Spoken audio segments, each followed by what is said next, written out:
I come to know that I am holding a lot of degrees. Thank you, ma'am. I welcome all of you. Very good afternoon. Today's session, yes, it is a treatment of contingent liabilities under the IBC. I'm sure that this heterogeneous crowd, IPs might be a chartered accountant, they might be a company secretaries, they might be a retired bankers, they might be from the other fields also. So I would like to, first of all, before going for the purpose of going to the IBC specifically, let me go to the crux of the situation, that what does it mean by the contingent liability. When we talk about the contingent liability, things which are coming in the mind, that the accounting standard 29 talks about the contingent liabilities and treatment there in the accountancy and the balance sheet. Similarly, IAS 37 talks about the contingent liability. So accounting standard and Indian accounting standards both are there. So many companies, which are the big companies or listed companies, they are supposed to follow the Indian accounting standards, provided if they are listed either at NSE or BSE on the main board, or their turnover goes up. But before I go for all those things, let me just explain you that what are the things. There are certain aspects that people might be having a different kind of the feelings. And therefore, I would like to just mention three things. One is a liability. Second is a provision. And third is the contingent liabilities. When we talk about the liabilities, meaning thereby, whenever a person is indebted to somebody where the amount is crystallized, it becomes a liability. So if I have taken a loan of rupees 1 crore from a bank with the interest at the rate of say 12% per annum, and if I have not made the payment of interest at the end of the first month, the total amount due to me is 1 crore 1 lakh 20,000, or whatever that 1 crore 1 lakh at the end of the first month. This is liability where the amount is crystallized, and therefore it is to be shown in the balance as a liability. Maybe a current liability or non-current liability, as the case may be. When we talk about the provisions, where the liability is there, but the amount is not crystallized. Assuming that if I have sold a goods to somebody, or if I have purchased a goods from somebody in a dollar terms, and today's that it is decided that $10,000 I'm supposed to make a payment. $10,000 today's rate is, say, for example, 86 rupees and 90 paisa. The day on which it gives my delivery, it may be 87.50 or 86 rupees. So it is very clear that the amount is not, and the today is the last day for the purpose of finalizing the balance sheet. So I can say that 86 rupees 90 paisa, I'm making a provision accordingly, and whatever the amount that I'm supposed to do that thereafter, further amount will come. My liability is crystallized because the goods have been delivered, but the actual rate bank has not given. So I'll say that it is a provision I have made in the books of accounts that I'm supposed to pay, and I'm supposed to make the provisions. So if I am today the company has gone to the CIRP, the goods have been received. If the suspended board of director is preparing a balance sheet, he will provide for it.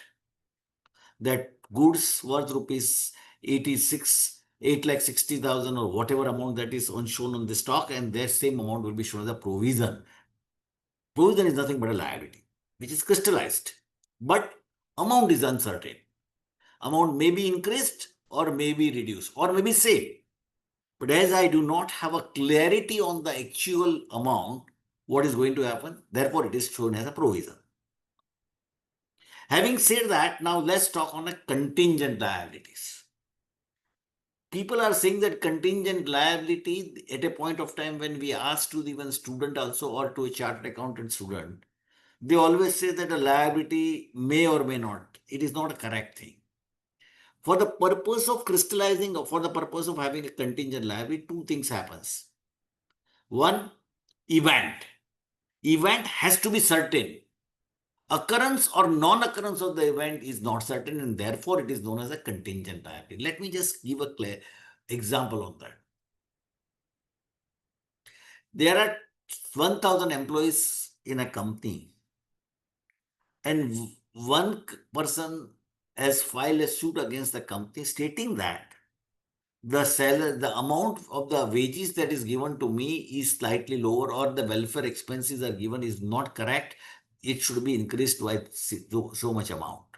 Now he has already filed a suit against the company. So in that eventuality, if that suit works out to, say, for example, 1 lakh rupee, he has already filed, and there are 1,000 workers. Here, the event is certain that one person has already filed a suit against the company. However, the occurrence or non-occurrence of the event, meaning thereby, if the suit will decide in the favor of the company, company will not have to pay anything.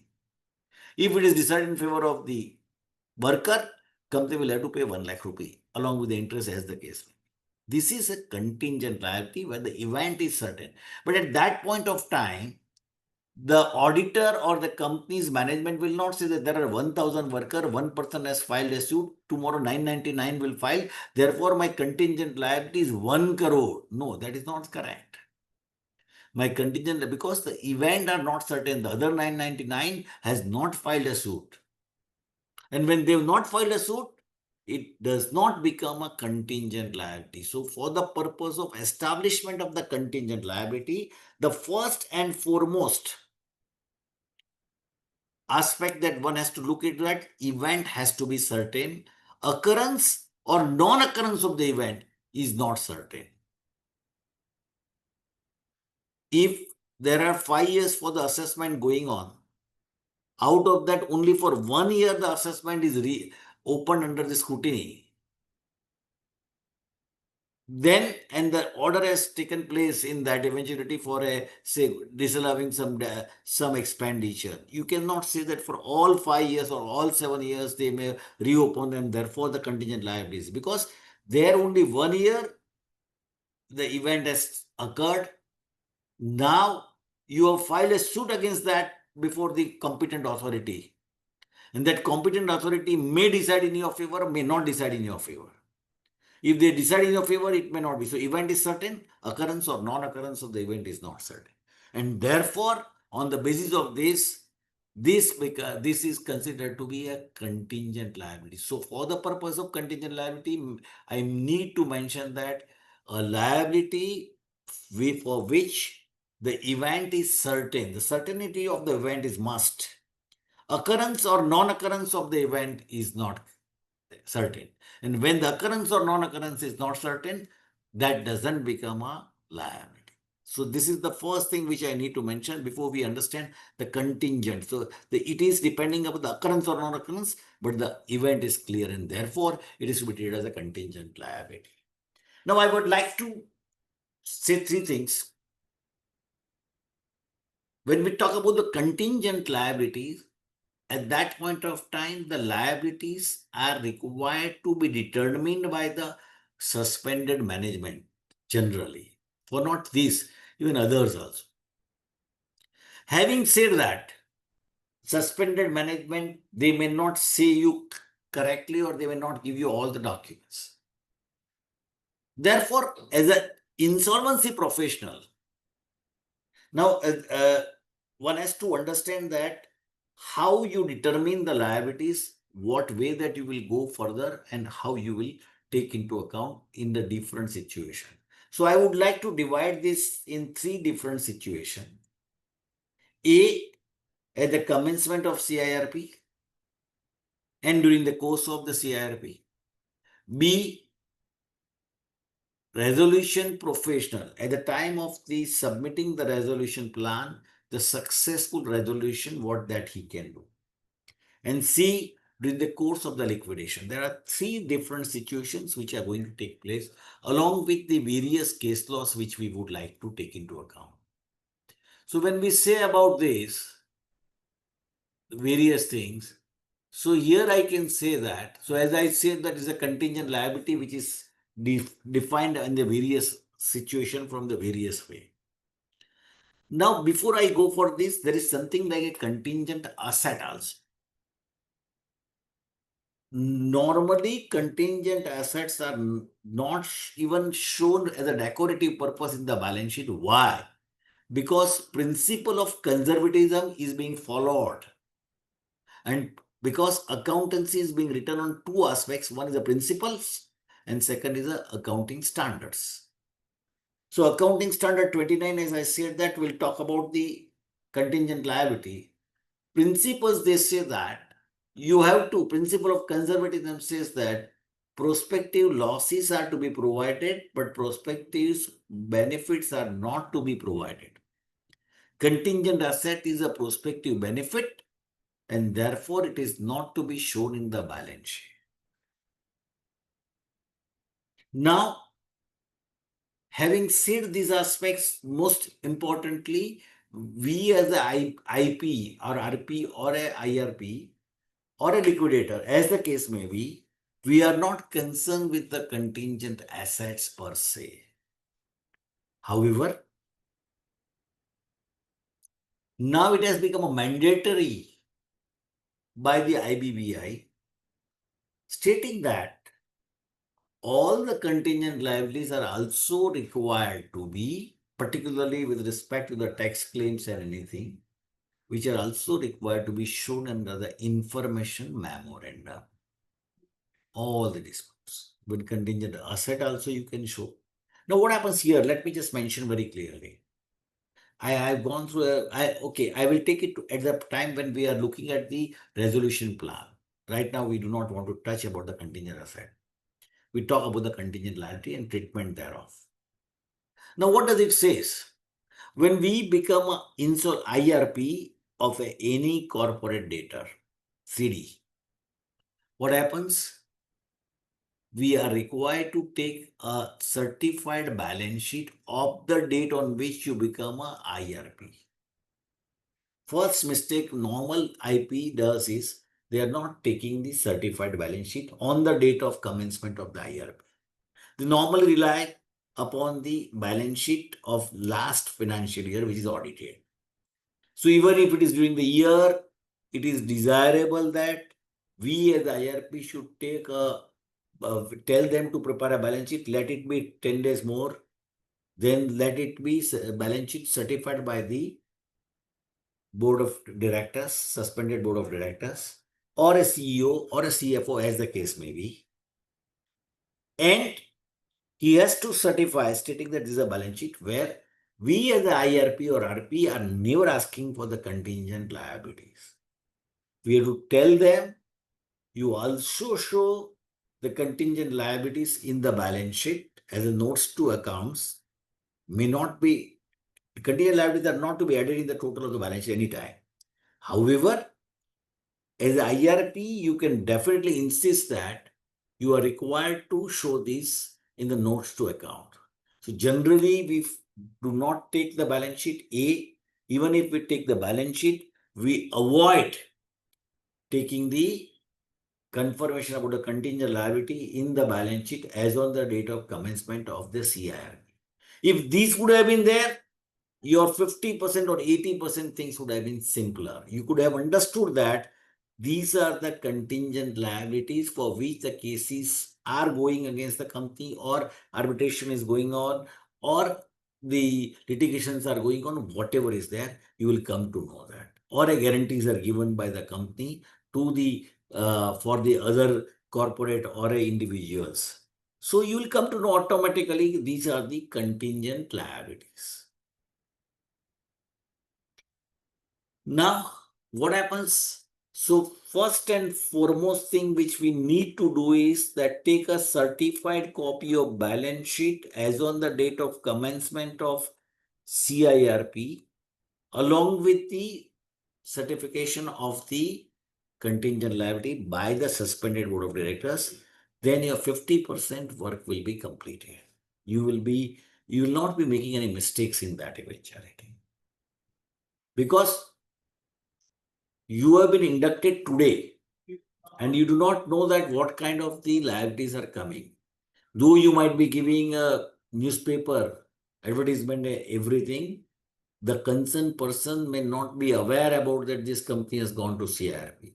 And therefore, he may not even give. And say, for example, worker is there, he doesn't understand, he doesn't read also. So he doesn't know that this is the liability, this case is suit is filed. Let me tell to the IRP. So he may not be knowing. Under the circumstances, you have to always take this from the suspended board of management. Now, if the suspended board of management does not give that details in that certified balance sheet on the date of commencement of the CIRP, then you have to always look at the audited balance sheet of the last audited balance sheet available. If the company is good, then in that eventuality, the audited balance sheet on the last date where they will be contingent liability are always disclosed. And third thing, contingent liability disclosed in the audited balance sheet. And if you look at the further, the auditor's report. Nowadays, the auditor's report, the CARO report that I'm just trying to explain, company's auditor's report, auditors. So in the CARO, there is a specific provision that the disputed liabilities are so and so and against which forum the dispute is going on. So you are supposed to take into account the CARO report too.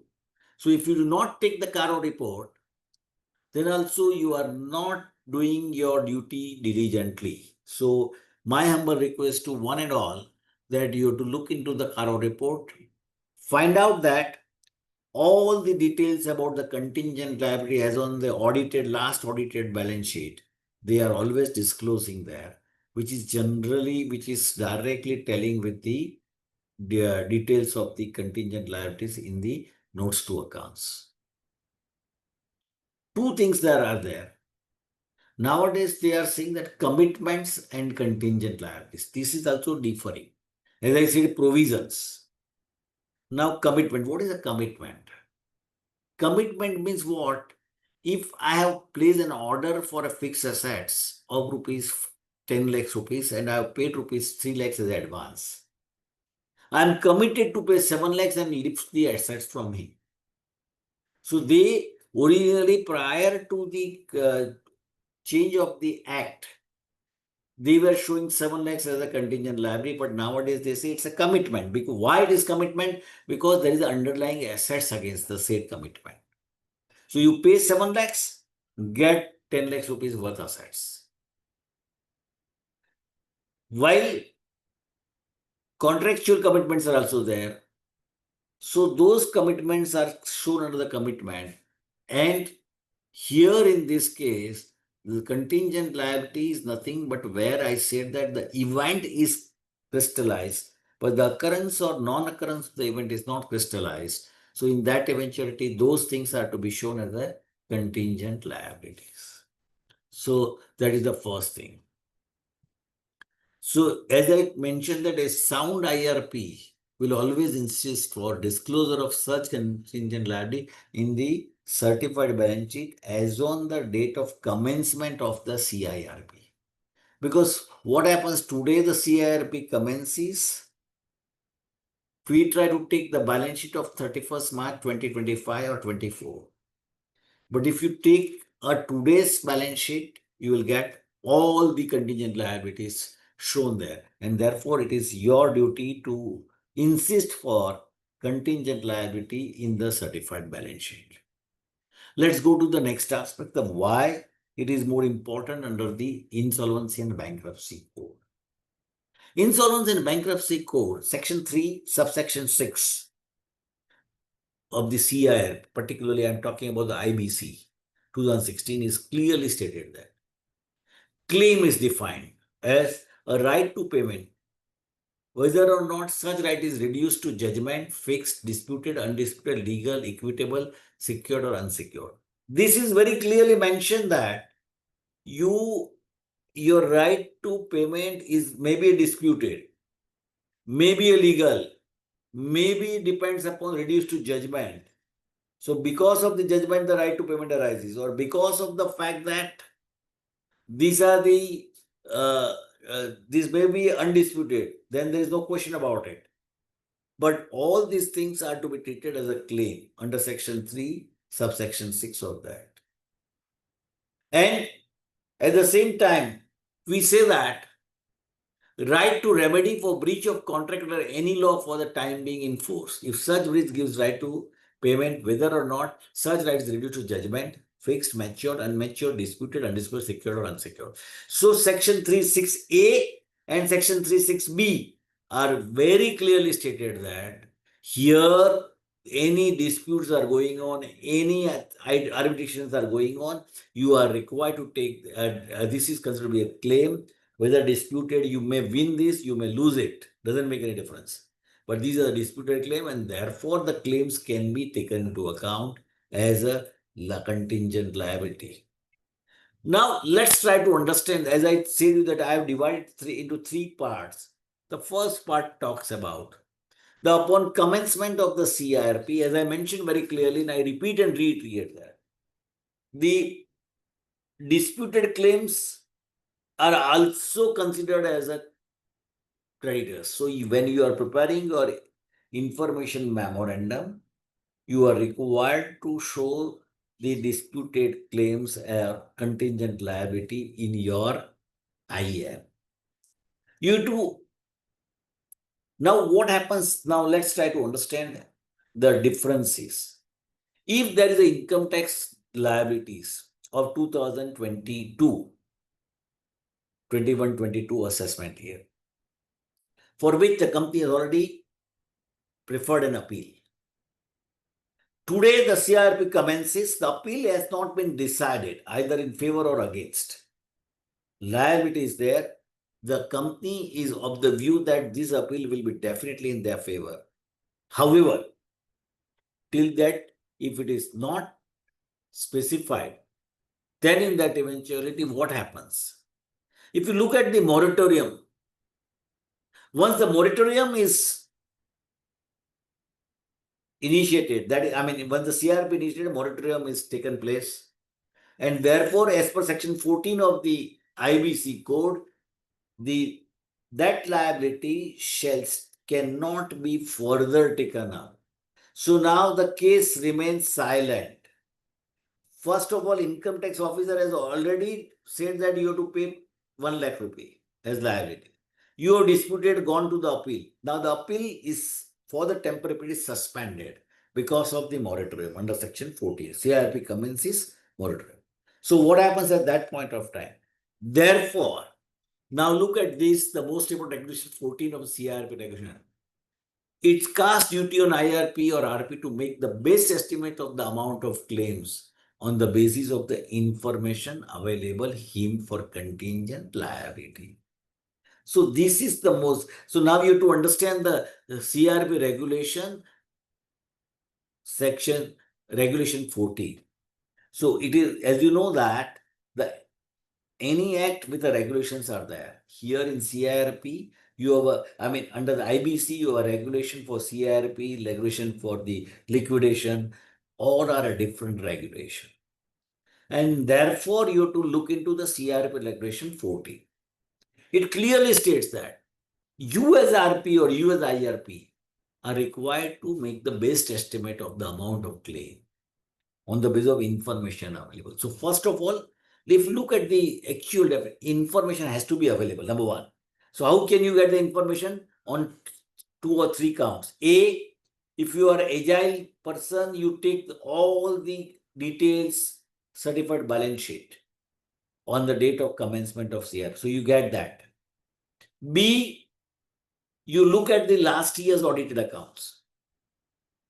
From the last year audited accounts, you will get all the contingent liabilities shown by in the CARO or in the notes to accounts. And in that eventuality, you ask the company that whether they have taken any opinion from the legal expert stating that what are the chances of getting these liability crystallized or not. Generally, what happens that the legal expert might have given such kind of opinion to an auditor, stating that there are chances of crystallizing this liability or not crystallizing. Say for appeal, these are the decisions on which the liability cannot be crystallized in favor of the company, or there are 30% chances of crystallizing, 70% chances are not there. So from that you can take a best estimate. Fine. If the liability is of 1 lakh rupee, 30%, then this is what they are saying, that regulation 14 of the CIRP regulation 2016 says that you take into account 30% of the regulation.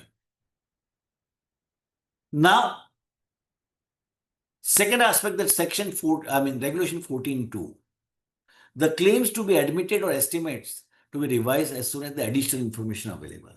This is the most important part. So regulation 14 says that you have to take into account the claims as per the base estimate that you have. Now look, this is the irony of the IBC Act. IBC Act says that on section 14, I'm not saying regulation 14. Section 14 says that moratorium takes place when the CIRP commences. Now, so all the claims against the company, all the cases against the companies are being suspended for a temporary period till the CIRP is going on. So from the 0 date to the 180 days or 270, or as the case may be, all the cases are suspended. So no suits are going further. So once, say for example, workers will file a suit before the court, that will be also kept in abeyance till the time the CRP completes. Similarly, the Income Tax Act or SL, GST or anybody, the appeals are going on, they are kept in abeyance till the time the CRP is going on because of the moratorium. Now, because of the moratorium, when the CRP is suspended, how the IRP or RP gets revised estimates or any additional information? Because from the date of 0 date, section 14 comes in the picture on the IBC, and therefore the question of the further information does not arise.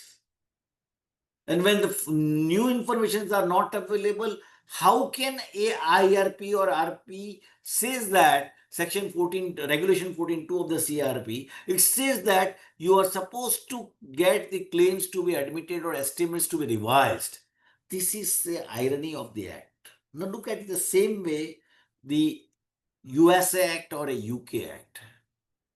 In US and UK, they have clearly defined that contingent liability is also a liability to be taken by the bankruptcy trustee or whatever they call it as.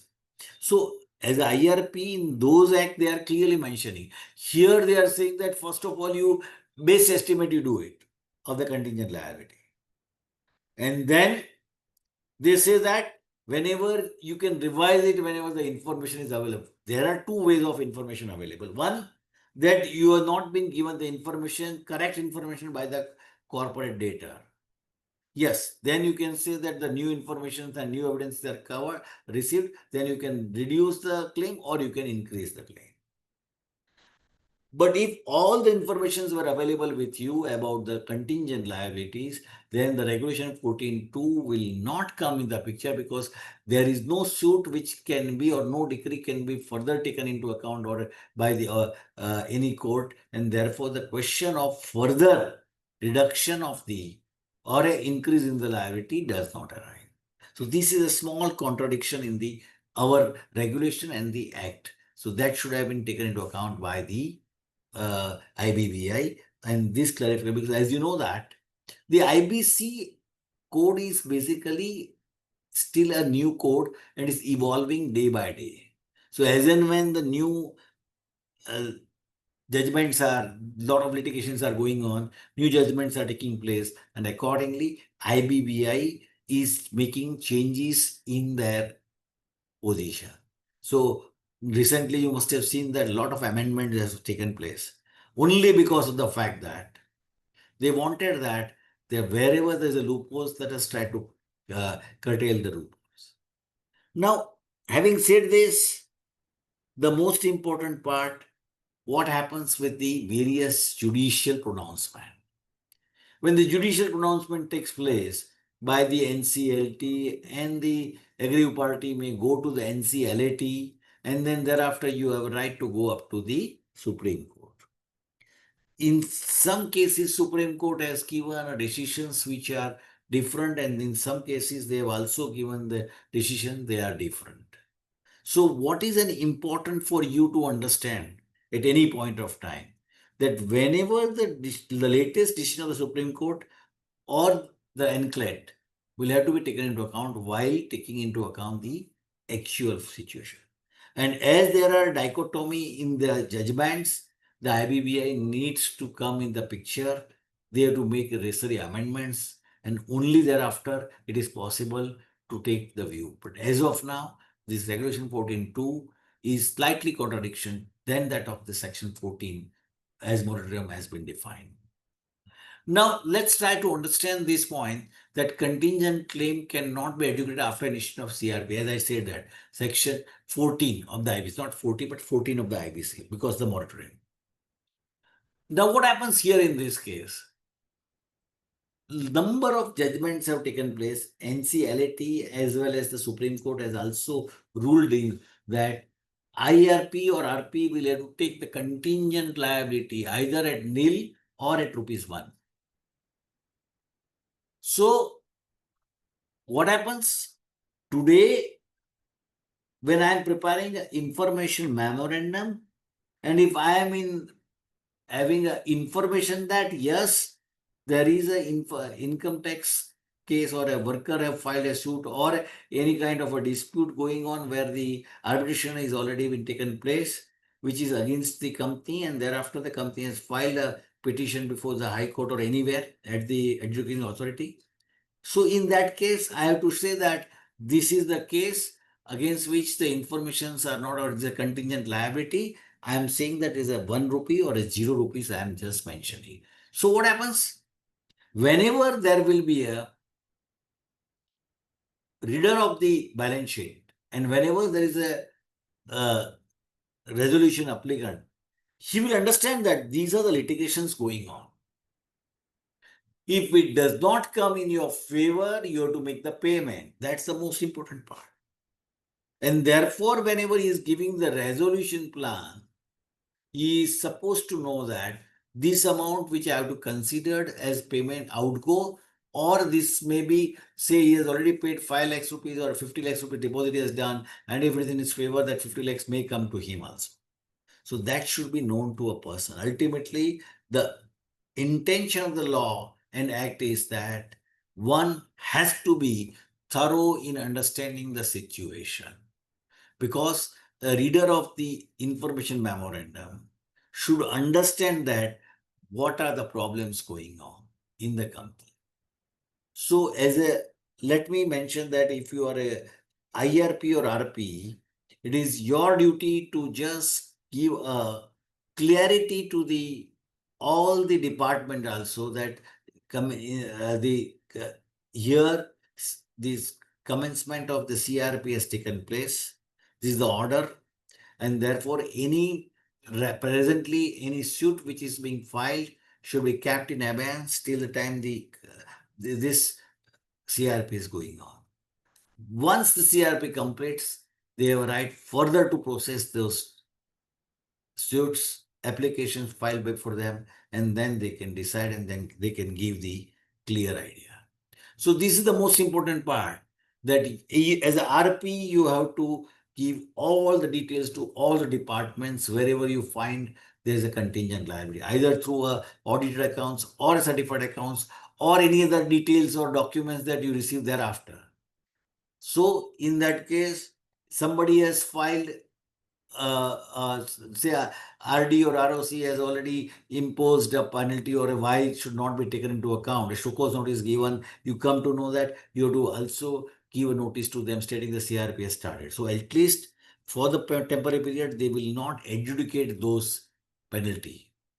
And thereafter, what is more important, once after your information memorandum, you can mention that this show cause notice received. However, there is no liability. This is not even contingent liability. Show cause notice is not a contingent liability, but it is your duty to at least show that. So any reader of this information memorandum will come to know that accordingly he will give his resolution plan.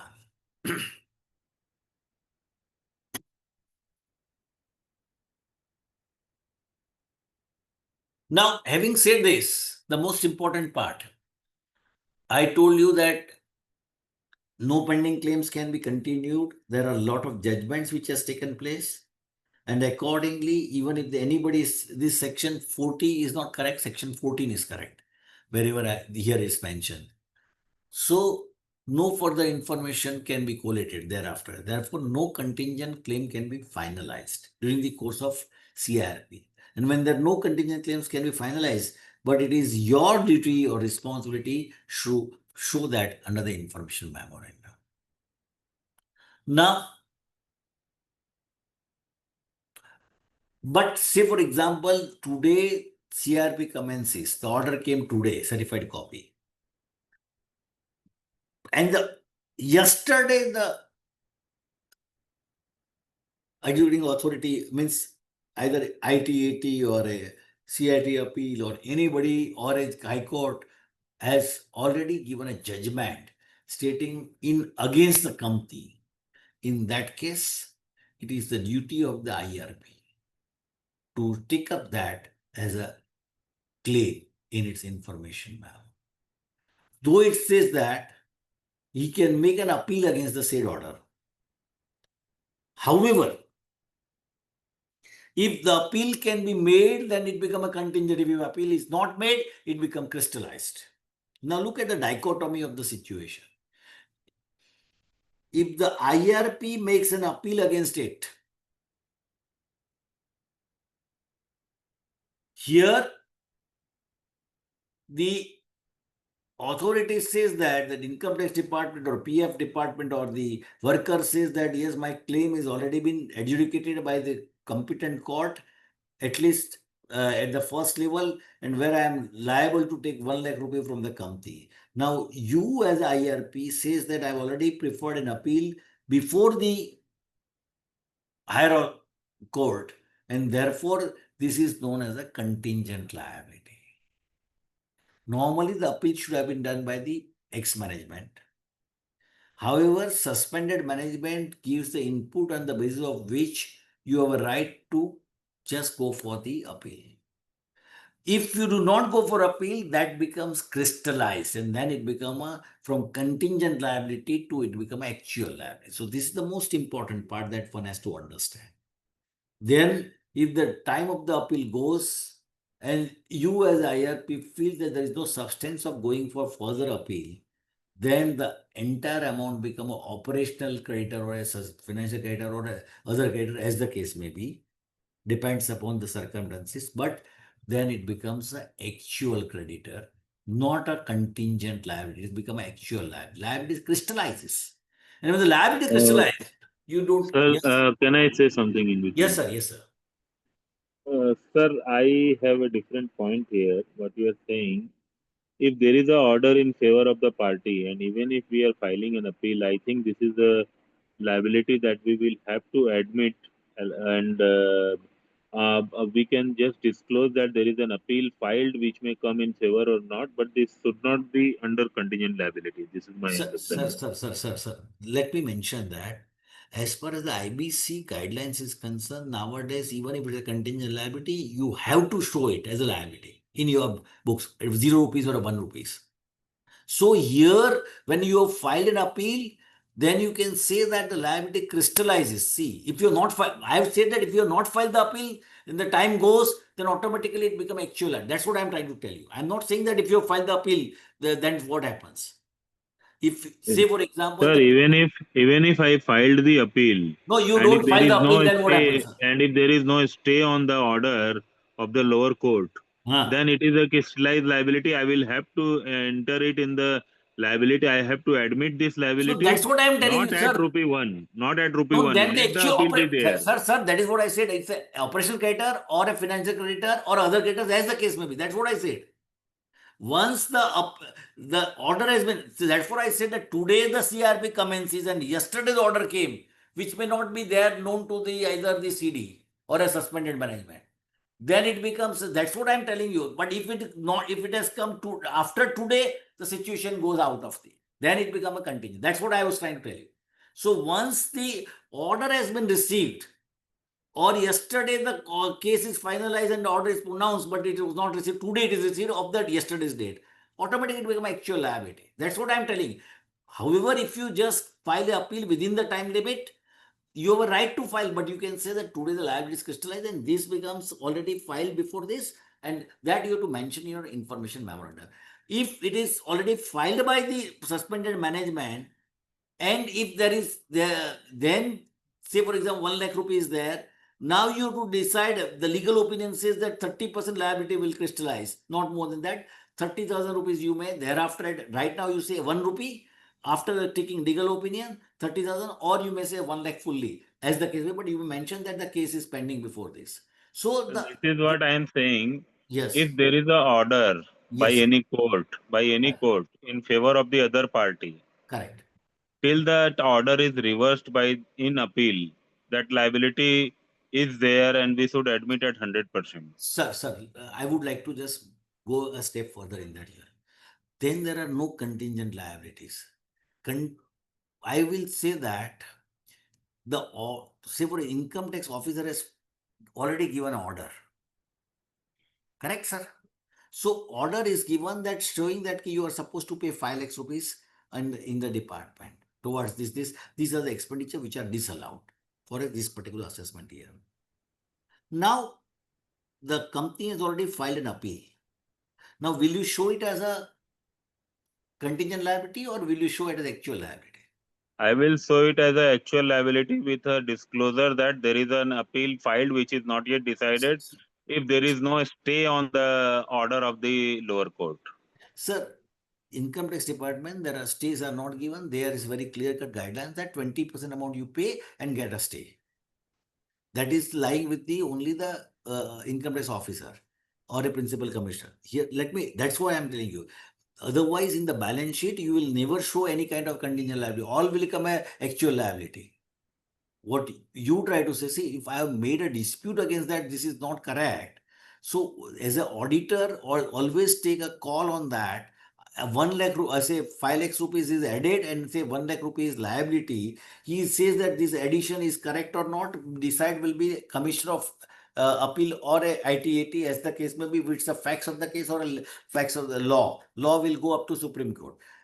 Having said this, if the first level, what happens, that is separate matter. But today I will show it as a contingent liability, not as a actual liability, because I do not accept it. Unless I have a clear-cut judgments which are against me, then only as auditor I will take it. So therefore, what I am trying to tell you that when income tax officer has already passed an order, does not, because otherwise there cannot be any kind of except in the case of the cases filed against the company. But here in this case, the already the GST or income tax or PF or any statutory authorities are always passing first order, the first authority.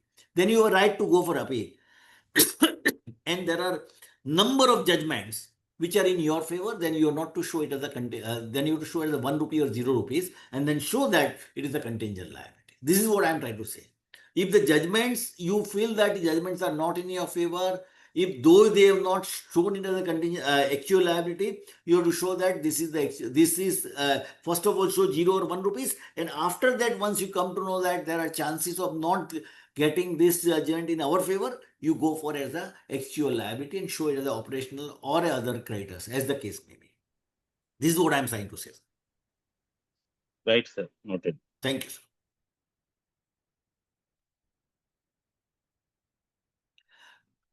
Now, let us go for the contingent liability treatment by the resolution applicant. What happens that in case of SR Steel Limited, Supreme Court has very clearly stated that there is a clean state theory. What is clean state theory?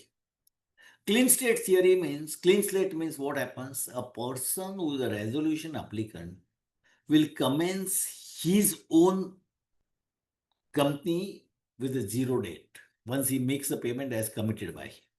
And therefore, contingent liability will not come in the picture and he is not supposed to make any payment towards the same.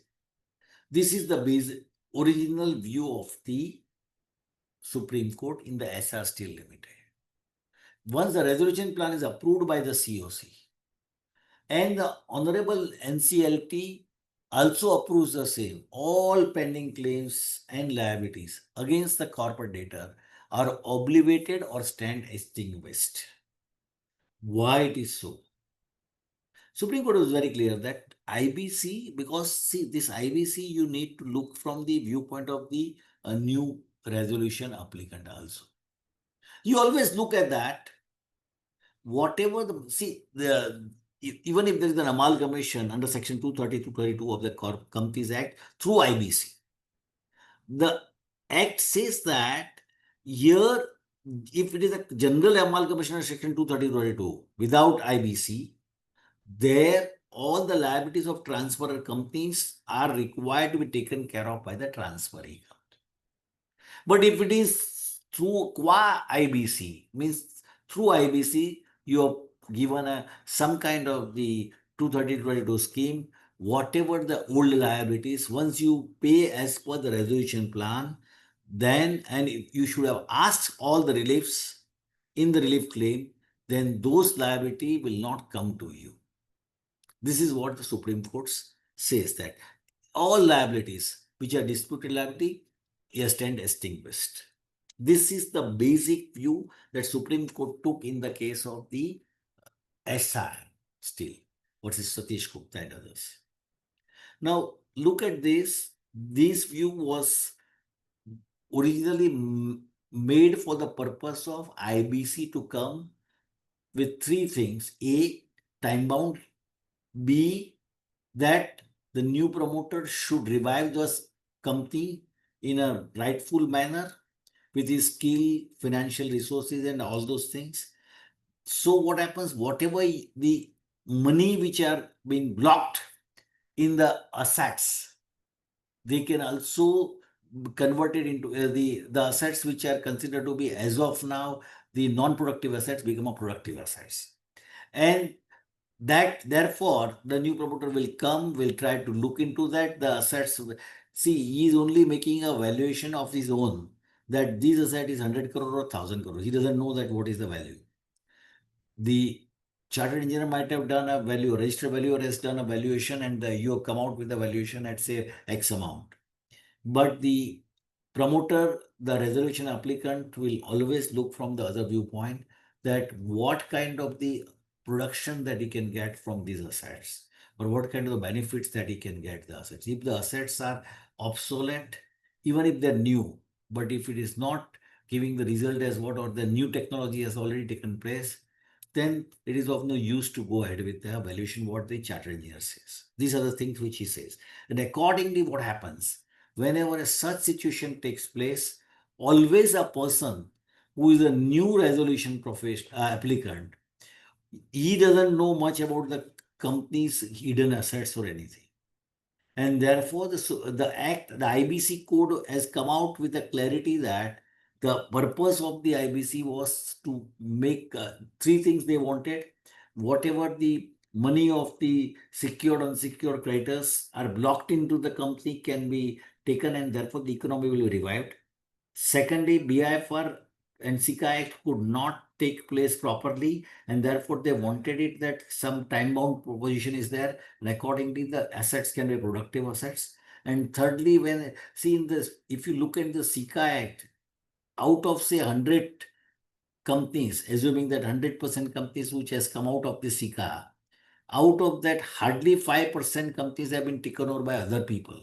Normally, the same promoter tries to revive. And therefore, what happened that he takes long time under SICA to just submit his sanction scheme, which is originally known as a DRS, draft rehabilitation scheme. Ultimately got it sanctioned. Till that time, the money of the banks, financial institutions, sizable interest goes, and the economy was suffering. And therefore, this IBC has come out. So, main intention of IBC is that the new promoter normally, therefore, Section 29A comes. Originally, there was no Section 29A in SICA Act. This says that the promoter who having qualified in Section 29A can only apply. So the old promoter, if he's a willful defaulter, he cannot come for this purpose, so he's out. The new promoter comes, He looks from his viewpoint, and therefore he wanted a clean slate because he doesn't want any kind of the baggage of the old companies or old promoters. So he would like to go with a clean slate. Now, the clean slate concept wherein two things have come in the picture. One, as I said, Supreme Court also today given a judgment in the case of, in number of cases they are giving us. This Satish Gupta they have given, Ghanshyam Das Mishra and Sons they have given. So where they are very clear, they have given a even Swiss ribbon and all. They are very clear about that. Yes, that everyone has a such kind of you have to give something to everyone, and then you say that these are extinguished. Once the resolution plan is approved by the adjudicating authority, and if there is no appeal against the same, that comes to the finality, and accordingly that becomes final. Nowadays, even the all the education authorities are very careful about this. Whatever the relief and the concessions that you're asking, they will not be giving left and right. They always try to see to it that whatever the reliefs and concession you are asking for, they also look into every relief and concession, and whatever is possible, they also give their remarks against that, that you either go directly to the same authorities and get that, or you are getting the automatic concession. Uh, so what happens here in this case? The ultimate aim of the IBC was to give a clean slate to resolution applicant, successful resolution applicant. So whatever the money that he pays for the to the institutions, operational creditors, unsecured creditors, and other creditors, employees. So all those things will be there, and accordingly he gets clean slate. Now zero onward starts. So if you look into that, so many companies are nowadays M&As are taking place. In normal mergers and acquisitions, we always give a detailing on that, stating very clear that these kind of the liabilities are there, and accordingly we takes their warranties. Means the selling shareholders will have to give the warranties for the contingent liabilities in case of the mergers and acquisitions. Having said this, people are now more interested to take the companies through IBC because of the fact that there's a clean slate theory. There is no clean slate theory. So any liability which may arise, assuming that somebody has given a business warranties to some company, and after 5 years he comes and says that this warranty was given, here there are problems, and therefore now you have to pay so much money. So old promoter has sold off his company, new promoter has come, this warranty was not mentioned, what to do about this? And therefore the Supreme Court stated that no, once the resolution applicant comes in the picture, he has decided and he has given this uh, uh, money to all the creditors as stated in that, and if he has asked for the relief and concession, all the contingent liabilities shall go clean, and the new promoter will not be liable for the same. This was the basic concept, and that concept is being followed everywhere in the world.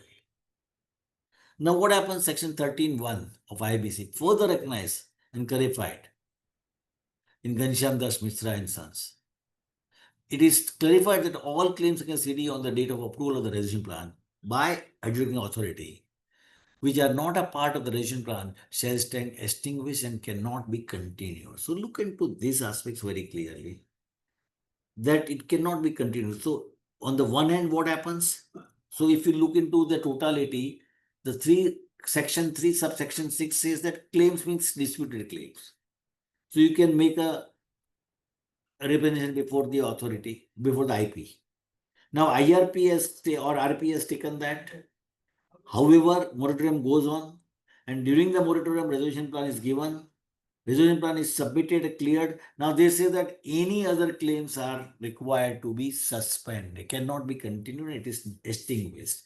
Meaning thereby any appeal is going on, or any kind of the say for GST assessment is going on, or income tax assessment is going on. Presently it is suspended, and thereafter what happens? You have no right to claim for that. So your liability. May I ask one question, sir?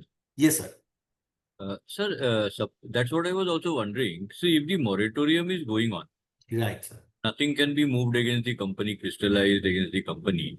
Correct. And if a resolution plan comes, obviously the resolution plan usually writes that all claims, uh, con- all the claims stand extinguished usually, Yeah, what is not their part of the plan and all that. correct, correct. So in which case, what's the point of putting all these contingent claims uh, in the, contingent liabilities in the IM?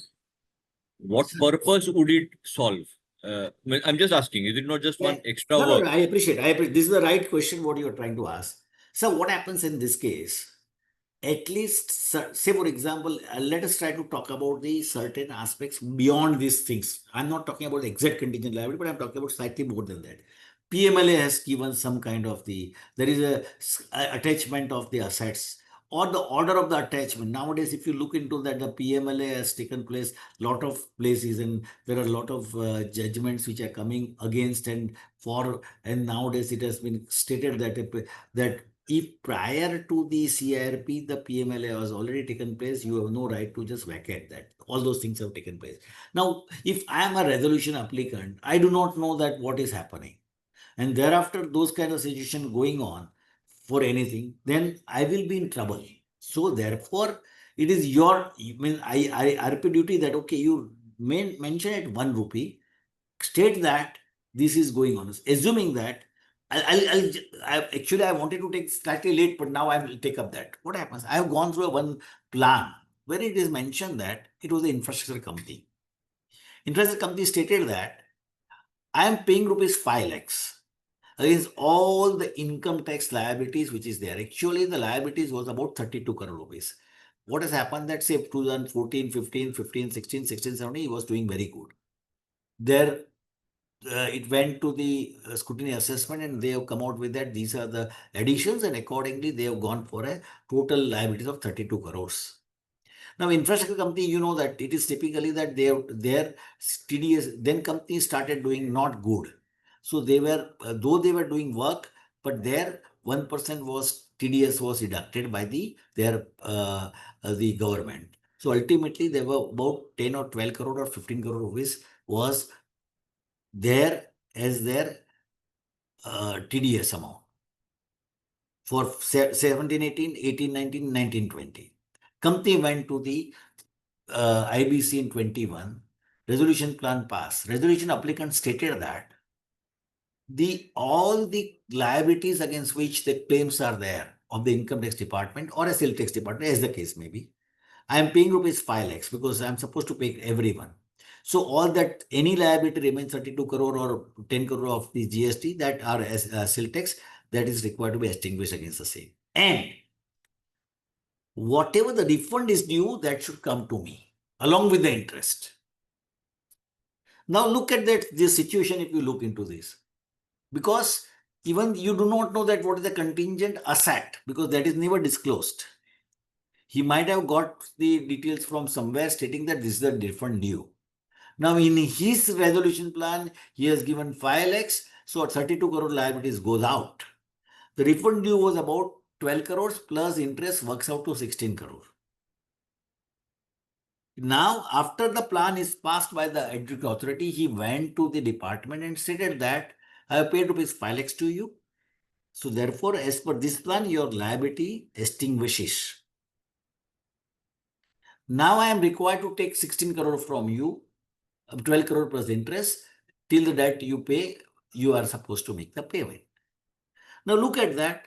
The department went to their legal counsel, asked that this is possible. The legal counsel says, no, the amount paid by them against this is very low. Therefore, we should go to the NCLAT or a Supreme Court as the case may be. The department had come to some other thing through me, and also I was a part of it and discussion. I said that you have no right to go. Whatever the amount that RA has given and education authority has already passed, but yes, if you want to go, you can do on this case. A, he has given say 35 crore plan total, wherein your liquidity value is say for example 32 crore. The liquidation value is 32 crore, he has given 35 crore. In that case, the contingent assets of rupees 12 crore plus tax, If you add it, it becomes 16 crore. So 32 plus 16 become 48. He has given 35. The plan value is much lower. Now you can go to the NCLAT. So what my basic questions are like this, that why they wanted to say, because whenever you are taking, you rightly said that on the one hand they say that it is suspended. Yes, fine, suspended. Thereafter also it is extinguished. Now look at that. We will go further. You will find that why it is. The Supreme Court in the case of Fair, uh, uh, Fairment Limited has given a judgment which is totally against of the judgment what is there in the SR Steel Limited. This will take into account later on. Therefore, this was also required that you are supposed to give force dimension solution. It is there. Theory has been diluted by Honorable Supreme Court in four dimension solution limited versus Reach India Limited. Then, wherein they have stated that the continuation of education of contingent liability post approval regional plan. Look at that, the difference. Clean state theory is gone. In the clean state theory, they were saying that no claim can continue. Here they say that it can still continue even after the approval of the resolution plan. Look at this, these two are judgment which are contradictory. Recently, the same judgment has taken place in Bhushan Steel Limited, if you look into that. Originally, the earlier bench has stated that this plan, JSW plan, should not be now, company should take the liquidation. And now, on that particular judgment, Supreme Court itself, along with the Chief Justice, has reviewed that order and stating that there is a stay on that particular judgment. Anyway, I'm not going in the contradiction of this, but what you said is having a point, but that point is now why it is required because of the fourth dimension solutions private limited, wherein it is clearly stated that the continuation of education of contingent liability post approval resolution plan. Look at that. This is where the difference is, and therefore you are supposed to show the contingent liability in the books of accounts. Assuming that there is a sales tax liability or there is an excise or service tax liability, you are not shown that in your information memorandum. The RA doesn't know. Nobody knows. And when he is asking for the relief or concession, he does not provide for anything and he does not give any kind of the reliefs against the general relief was there. So now service tax or excise authority says that this general relief is not applicable to us. Show me the actual relief against us. If it is there, then only we'll allow. So these are the dichotomy which are going on, and therefore it is desirable that you should show the contingent liability in your information memorandum. Okay, sir. Thanks. Sir, can we take a 10 minutes or break for that because of the thereafter we can go for after coffee break we can continue. Ma'am, Yes, Anjali ji, is it okay? yes, sir. We can take break. Okay. So after 10 or 12 minutes we are reassembling. Thank you for patient hearing, and then we'll take up the further. Thank you.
Good afternoon, ma'am.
Ma'am, I am available. Except madam, all are available.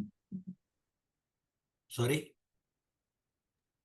Except madam, everybody is available. 21. Okay. Sir. Should I start? Yes, sir. Good afternoon to all. So I'm really happy to have a certain kind of the interactions. The one thing that I need to mention that why this has happened. If you look at the Ghanshyam Das Mishra judgment of the Honorable Supreme Court, where it has stated that no person would be entitled to initiate or continue any proceeding in respect of a claim which is not a part of a resolution plan. Now, resolution plan is based upon the information memorandum.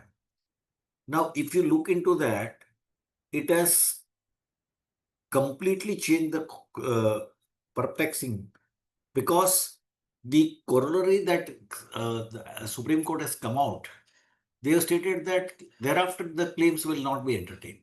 If such a situation takes place, it is going to create a real difficulty for a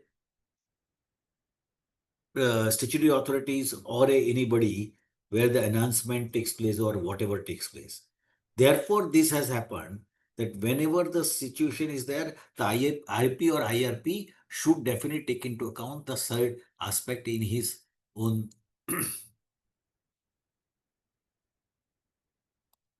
treatment. Now, coming back to the see what is happening. Now, there is a real problem where arises that today my assets are say 100 crore. Liability crystallis is 80 crore only. Resolution applicant has given 100 crore. 80 crores have already been distributed to the various stakeholders. Remaining 20 crores remains. So if you look into that particular situation, what happens? Like Binani Cement, MBL Infrastructure, Jain Intercontinental, a lot of companies where the assets are higher than the actual liability which has taken place. Here in this case, what happens? There was a claim contingent liabilities were there, which has not been taken into account. And thereafter, they say that during the course of CIRP, no order could be passed. And when no order could be passed, no proceedings took place. And thereafter, resolution applicant says that I am paying, say, X amount, and then the balance money will be, they are unable to recover, though there is a legitimate contingent liability. So this also aspects required to be now addressed by the IBBI in such cases, and for that matter, all the statutory authorities as well as the courts will have to also give a direction. See, a lot of high courts also have given a lot of directions in various cases, but ultimately the Supreme Court, whatever it says, that will be binding upon everyone. So in such a situation, assuming there is a corporate guarantee given by the CD to somebody, and that other company has defaulted, now 20 crore rupees remain, this company can make the payment, but as it was not crystallized, CRP took place and therefore nothing happens. So these kind of situations, things goes out of control for the all the contingent claimant, and therefore it is a need for the today's need for IBBI to come out with the regulations wherein they must have stated that these contingent liabilities, if in that case they have to give a two kind of situation. If the actual claims can be determined thereafter also higher. This is only a suggestion, not the act doesn't say anything on that. But what happens that if the actual, even the assets can fetch more than what the actual liability, in that way the contingent liability should also be crystallized and the balance amount should be kept in a separate contingent fund and to be utilized for the purpose of the payment to those. In so many cases, they have put up a contingent fund and the amount was given, like even in case of the Bhushan Steel, some 35 crore rupees was kept in a contingent fund, stating that any contingent liability arise thereafter will be paid out of this. So, lot of SRA has also given, successful resolution applicant have clearly given the situation wherein the contingent liabilities can also be paid, but there, in case of a small CD, the assets are generally lower than the actual liabilities. And when the assets are lower than the actual liabilities, the actual secured and unsecured creditors are unable to realize their money, then the contingent can, how can they get the money? Intention of the act is not to give a benefit to the resolution applicant, but ultimately the main aspect of the IBC is to revive the company, revive the CD, revive the unproductive assets which can become a productive, and accordingly it can contribute to the exchequer of the government as well as for the welfare of the society, and also the CD, the SRA can get some money out of it. But here in this case, the SRA will be benefited if the assets are more than the liabilities. Then the contingent liability becomes nullified and automatically the entire benefit will go to him. So such kind of the situation where the government should come out with some kind of the rules where it can also get some relief. And therefore the statutory authorities should get some money out of it, or employers, or wherever there is a arbitration took place. Arbitration award takes place thereafter. So in all such circumstances, the concerned person should get some money out. So that is more important. Even in case of the Reliance also, so many corporate guarantees were there, were shown as a contingent liability, and accordingly the situation has gone out of, because the main company went to the CRP, other company could not honor their commitment, and accordingly things have gone out of the control. I'm talking about the Anil Ambani's companies. But not for a specific cases I'm talking about general cases, that the most important part of the IBC is to revive the CD. And the CD has to be revived in a right perspective.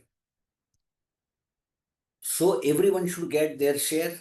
If everyone is paid, still the further money is remain, which should be kept in a contingent fund, and those contingent funds should be utilized. If the SRA can get those kind of things, he can get the money back.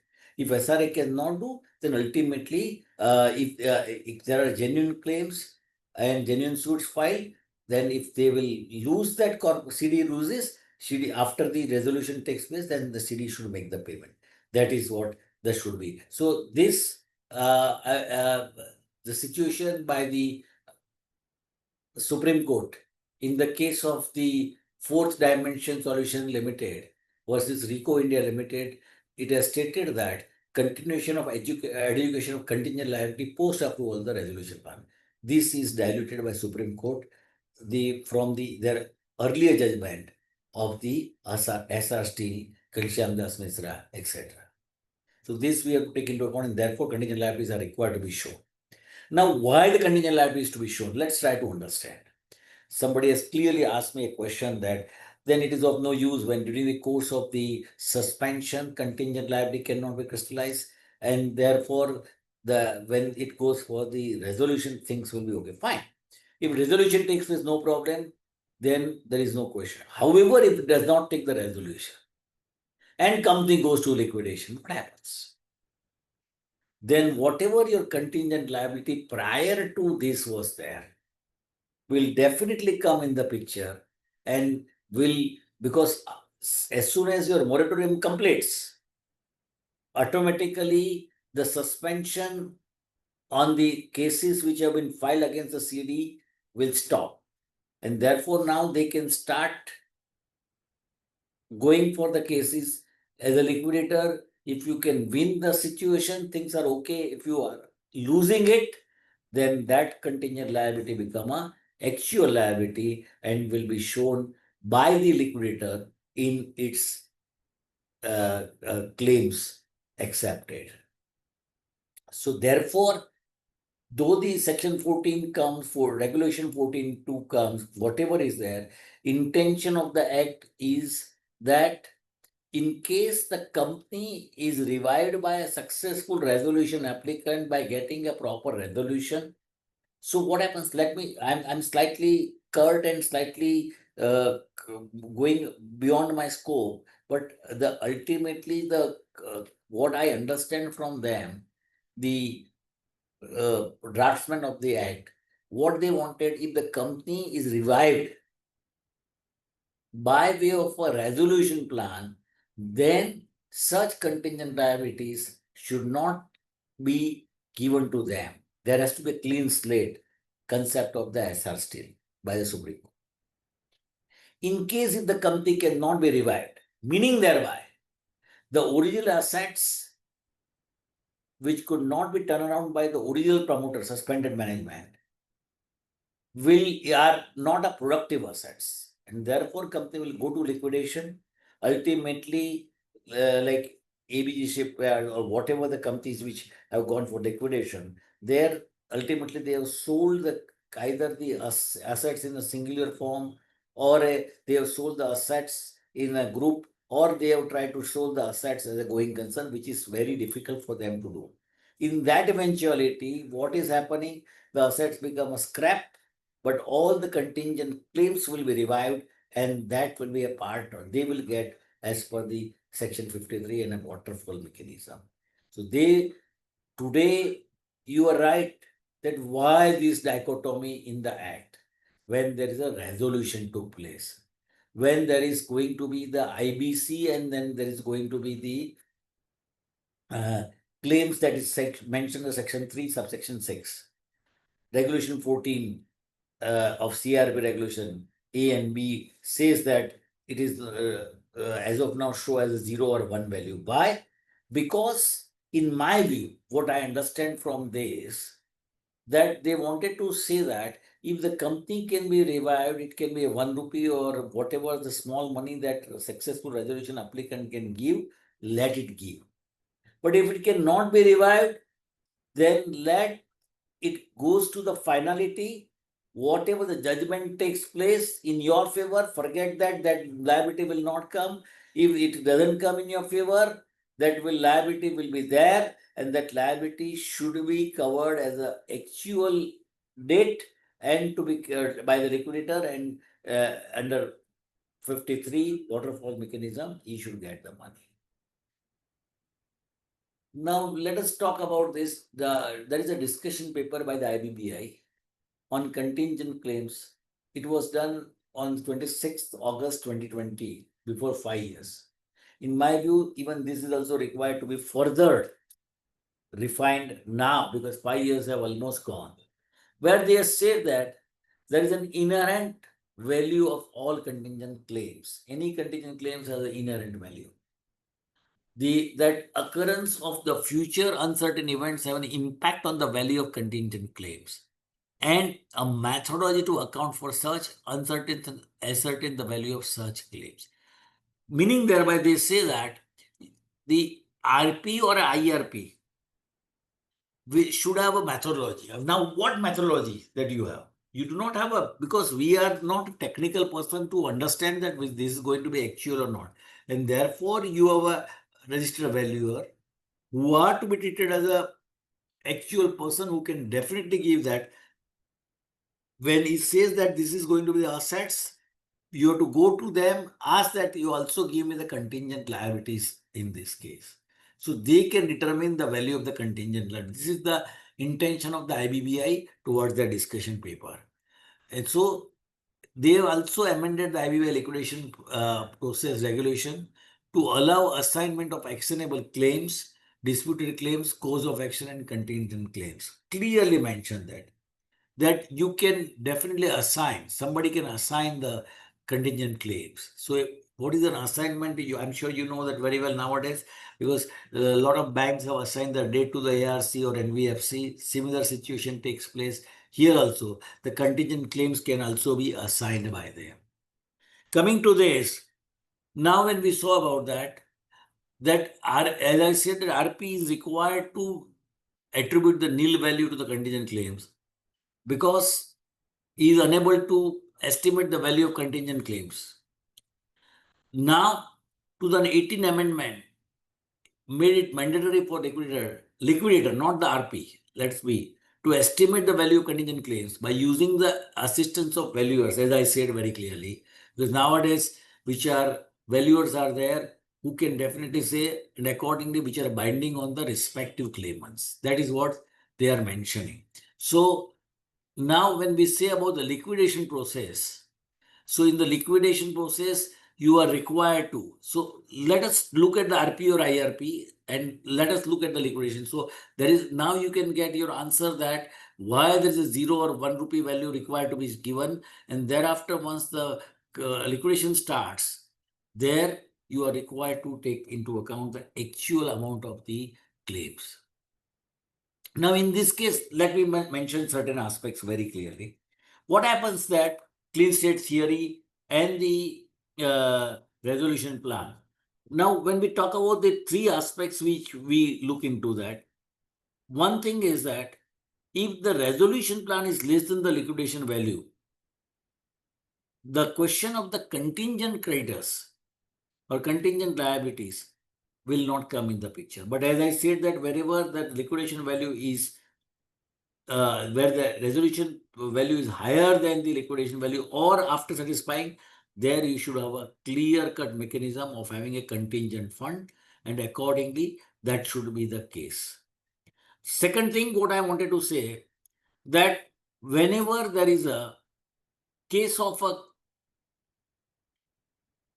contingent assets, in my view, any prudent IRP or RP also will have to mention that these are the refunds which are required to be availed from the department or from, these are the contingent assets that a company has filed a suit against somebody which may come in the picture. So contingent assets are also, it is a good practice of a IRP or RP to put it into his IM or additional information he has to mention that these are the assets. Though it is not compulsory or mandatory by IBBI, it is not at all required, but he should at least mention that so that any claim which is fructified in favor of the RA, that he can take into account. Otherwise, what happens when we talk about the Ghanshyam Das Mishra, this is that any claim against the corporator, that is not available. Now, anything which is here, he has to file a substitution application in before the respective forum, and against that he has to also mention very clearly that this is going to be my claim, and accordingly that he can add the value to the resolution plan, so that all the creditors who are there, either the financial or operational creditors, will get slightly more slice of their cake instead of without taking around the contingent assets. Thirdly, when we talk about the contingent liabilities, we need to still see the act is very vague or silent, or lot of still further things are required. Like what I said, that the UK or US unilateral laws, anywhere you look into that, where they are very clear that contingent liabilities should be shown by the insolvency trustee. They may be trustee or here IRP or RP. As a part of that, you may mention that by way of a note, the already the suits have been filed or whatever, but this is not the case as of now with our IBC code 2016, and there one has to be very clear that some refinement is required. Further, as a IRP or RP, what are our obligations? Let me mention that, or a liquidator. As far as liquidation is concerned, till the time, see, there is a one famous case wherein it was mentioned that the liquidator was a part of the proceedings before the arbitrator. And therefore, he was aware, in spite of the fact that he has not taken that claim of the arbitration while doing the liquidation value. However, the court has given in favor of the liquidation, stating that even if he is a part of this, he is not required unless and until you give a claim before the liquidation within the time period, you cannot take into account in the liquidation the said claim. So, what is an important? Three things comes in the picture. One, we are RP or IRP, or B, we may be an advisor to the resolution applicant, or we may be the advisor to the statutory authorities, or employers or employees who have filed a suit against the corporate debtor, or any other operational creditor. So, in that eventuality, our duty are this wise: A, we have to show the if we are IRP, RP or liquidator, we have to always decide and show the claims, whatever is there. And as per the IBA guidelines, 0 or 1 rupee in IM. In case of a liquidation, we have to give the complete picture. If thereafter the already education takes place, we have to give the complete amount and we have to request them to give their claim if they cannot give. If it is not given within the time period, then it's okay. But otherwise, it is our duty to at least, if we are aware about that certain kind of the order has already taken place, we have to write a letter to them stating that I am the liquidator of the company and please kindly send your claim if any. That is our duty ends there.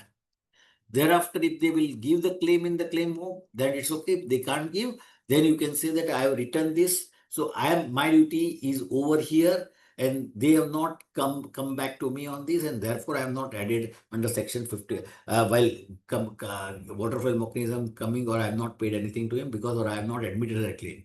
So tomorrow, if it goes before the NCLT or NCLAT for the purpose of their claim, after a point of time the claims takes place, as a liquidator, you will not feel bad about that, or you can defend yourself.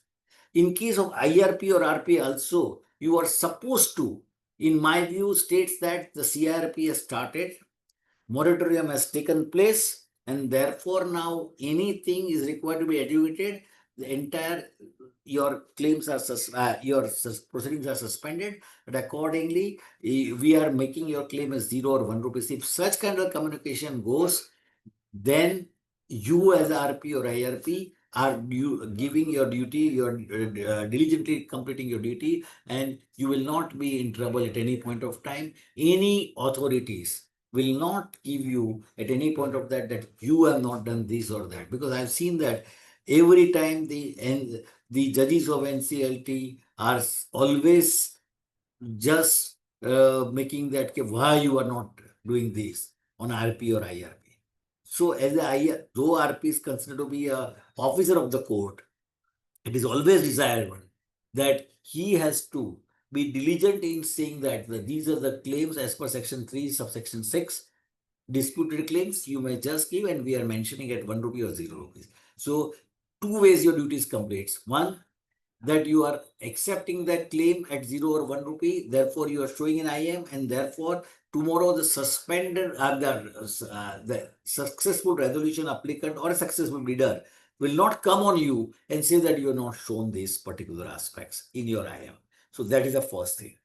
Second thing, the most important part, that what we have to do is the day on which we get, as I told you right from the beginning, that the day on which we get the balance sheet from the suspended board of directors, it is our duty to check all the claims. Your balance sheet, CARO report, balance sheet notes to accounts, and thereafter you also call for all such files wherein the cases are shown as a contingent liabilities. Try and work out that situation, send the details. Say, for example, it is a worker who has filed a case and that was shown there. You have to just give a letter to them stating that this is what we have come to know and the company has come with the CIRP. So what happens in that eventuality? You have completed you have diligently done your duty. Tomorrow he gives his claim or not, it is his problem. But then you can say that this is the contingent claim not received by us. Because nowadays we are clear that claim received but unverified. Claim verified, not sanctioned. Claim verified and admitted, whatever that we write down, right? So wherever you are rejecting the claim, they can go to the educated authority against you and then they can get it admitted or rejected as the case may be. However, they are required to give that proper justification, but then you are doing your duty so that it should not come against you. You are completing your duty in all respects. So as a IRP or RP, you have to write down that even in case of a liquidation, you have to always send that the company's liquidation process started, moratorium completes, and therefore I am writing you that if any education is required to be done, you can do the education and send your claim so that we can add and not add. But these are the things which is our duty to do, though it is not mandatory mentioned there. But in my view, these are good practices where we have to come out with this. Thirdly, whenever our contingent liabilities are there, and wherever the successful resolution applicant comes out with such kind of the situation, as you are aware that nowadays the education authority does not allow more than one amendment in the resolution plan. So certain clarifications are required by way of a letter from them, stating that this is the, say for example, this worker has filed a suit against the company wherein total amount that he is claiming is 1 lakh rupee or 10 lakhs rupees. Therefore, if you want to just make the pay some kind of a additional uh, money against the said, you can do that. This is what you have to ask for. He may revise his plan at last, or he may say no to it. That is a different matter. But it is our duty at least to give that clarity. It is possible at a point of time he may have overcome it. By way of good practices, not compulsory for us, but it is desirable that we should do. Coming back to the third aspect that we have to understand is, they say, for example, there are, you know that they are in under the liquidation, we have various options. The first option is to sell the corporate debtor as a going concern. Second thing, we can sell the corporate debtor business as a going concern. And the third, corporate debtor assets separately, total assets in a slump sale basis. And fourth is the corporate debtor assets in a wherever required or whatever possible. Now, when we do like this, when we are doing at the first stage, then where we are trying to work out a solution to save the corporate debtor on a going concern basis, or a corporate debtor's business on a going concern basis, whatever the contingent liabilities are there, it is our duty to at least show that to in the IM or in the memorandum or information, or you can also mention to the successful bidder, so that tomorrow he should not feel like that this was not known to me. Whether he wants to go for relief and concession or whether he wants to provide for that and pay some money, then you have done your duty diligently. It is always desirable that they should, but this is a good practice, not compulsory for us, but as a part of the good practices that I say. So intention of the act was, because see what happens thereafter, all the claims will start once this is completed. The moratorium completes, the claims will start pouring into, and when the claim will start pouring into, the question will come in the picture that what way we can take this claim in a right fashion. So here what I'm trying to explain you, anytime. First thing, in case of a liquidation, we have to, because now the proceeding will start, moratorium completes, so proceeding will start. So it is desirable that 0 rupees, 1 rupees, whatever is there, if the successful bidder wants to know that, all the documents are to be kept in a file mentioning that it's a contingent liabilities during the course of the CRP. Now the proceedings commence, and these are the documents, so that any person who comes for inspection, he will not feel that I was not given the details by the liquidator. So this is Sir, I have one question, sir. yes, sir. Now, in liquidation, as things stand today, Correct. liquidator has to give a ad, and everyone has to claim within 30 days. Right, sir. Right. Now, also it says under section 33 that no suit or proceedings can be initiated without the leave of the adjudicating authority, Correct. which is for or against the corporate debtor. Right? Right. Liquidator also needs permission, and somebody else also needs permission to sue this thing. Now, let's say there was some arbitration going on, or it was initiated and it got adjourned sine die because of this thing. Section Now, 14. within 30 days, it is unlikely that this will be crystallized. Correct, sir. Right? Now, after 30 days, can it be crystallized, and can then whoever is the beneficiary go to the AA and say, this is my award, now Yeah. you kindly admit me. Allow the liquidator to modify this thing, whatever, direct. Now, Great. even if you do that, Mhm.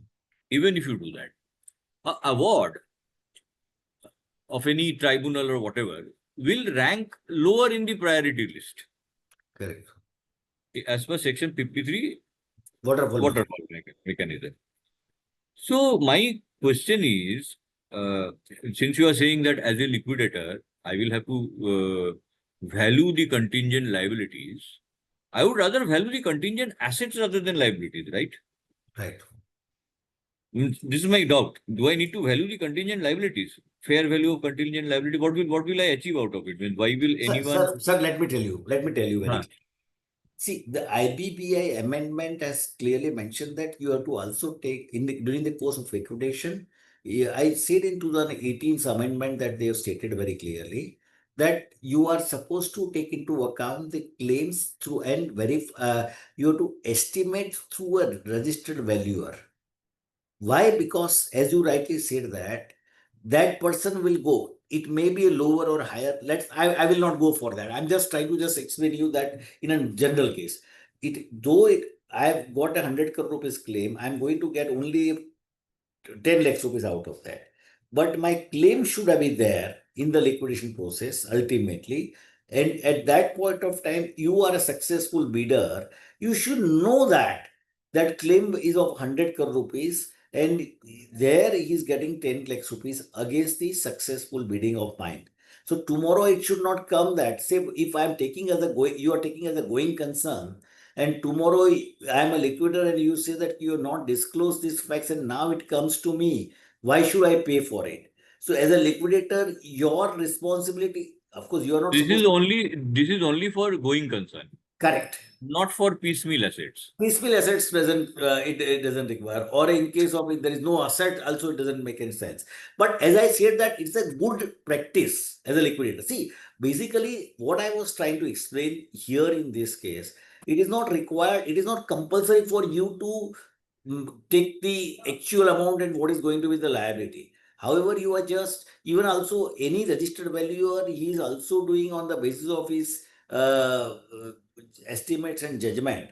That claim is 100 crore, everything can be taken, or he can say that no, only 40 crore will come, actual maybe 50 crore or maybe 30 crore, we don't know, right? But our responsibility is only to get it the registered valuer will give you some estimates of that particular liability, and you have to just show like that. Thereafter, you are out from that. Till that time, the day on which you sell and everything takes place, and the money is distributed, and till that time, even no award takes place, that 30 crore will go out. Then even 3 lakhs rupees not to be paid to them. But if it comes in between, and if he goes to AA, and if it stays there, or if he goes to the Supreme Court and get the award and says that this should be a part of the liquidation assets, so at that point of time, nobody will pinpoint against you, neither the secured creditor, unsecured creditor, or other creditors, that you are not shown it to us and this claim was there. Therefore, as a part of the good practice, we are supposed to show these claims in your claim form, stating though it may be contingent, but it is desirable that you should show like this. This is what I was trying to. It's a good So practice. now, recently, I just little off the topic. Recently, there was this amendment in the regulation which wanted RPs to section-wise clarify the carry forward losses. Correct, sir. Thinking that, assuming that the carry forward losses is also a asset. Assets. It is a dichotomy. How can a carry forward loss be an asset? And are you not using IBC for tax arbitrage? Correct, sir. You know, There are two things. that's unethical. That's Yes. actually unethical. No. Even in that case, if you see what is happening, People want to buy shell companies. yeah, nowadays even let us not go on in this. I'm going a step further.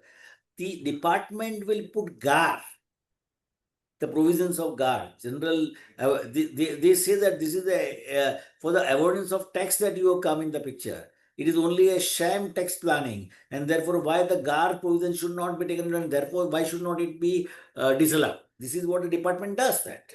But in case Right. of IBC, what happens that they would see, if you look into the IBC provisions specifically with respect to the sections of the income tax, they have stated that these sections, in case of when you take a Yeah. company from IBC, the that shareholding pattern changes, it will not create any complications. Otherwise, it is not allowed in normal cases. 51% should remain of the same and all those things. If the companies are taken from IBC, that is not allowed. So people are taking the advantage of that. As you rightly said, you are right. I do not say that it is not. But then also you look at section 28(4). Just as you said, off the topic, but I am saying off the topic only.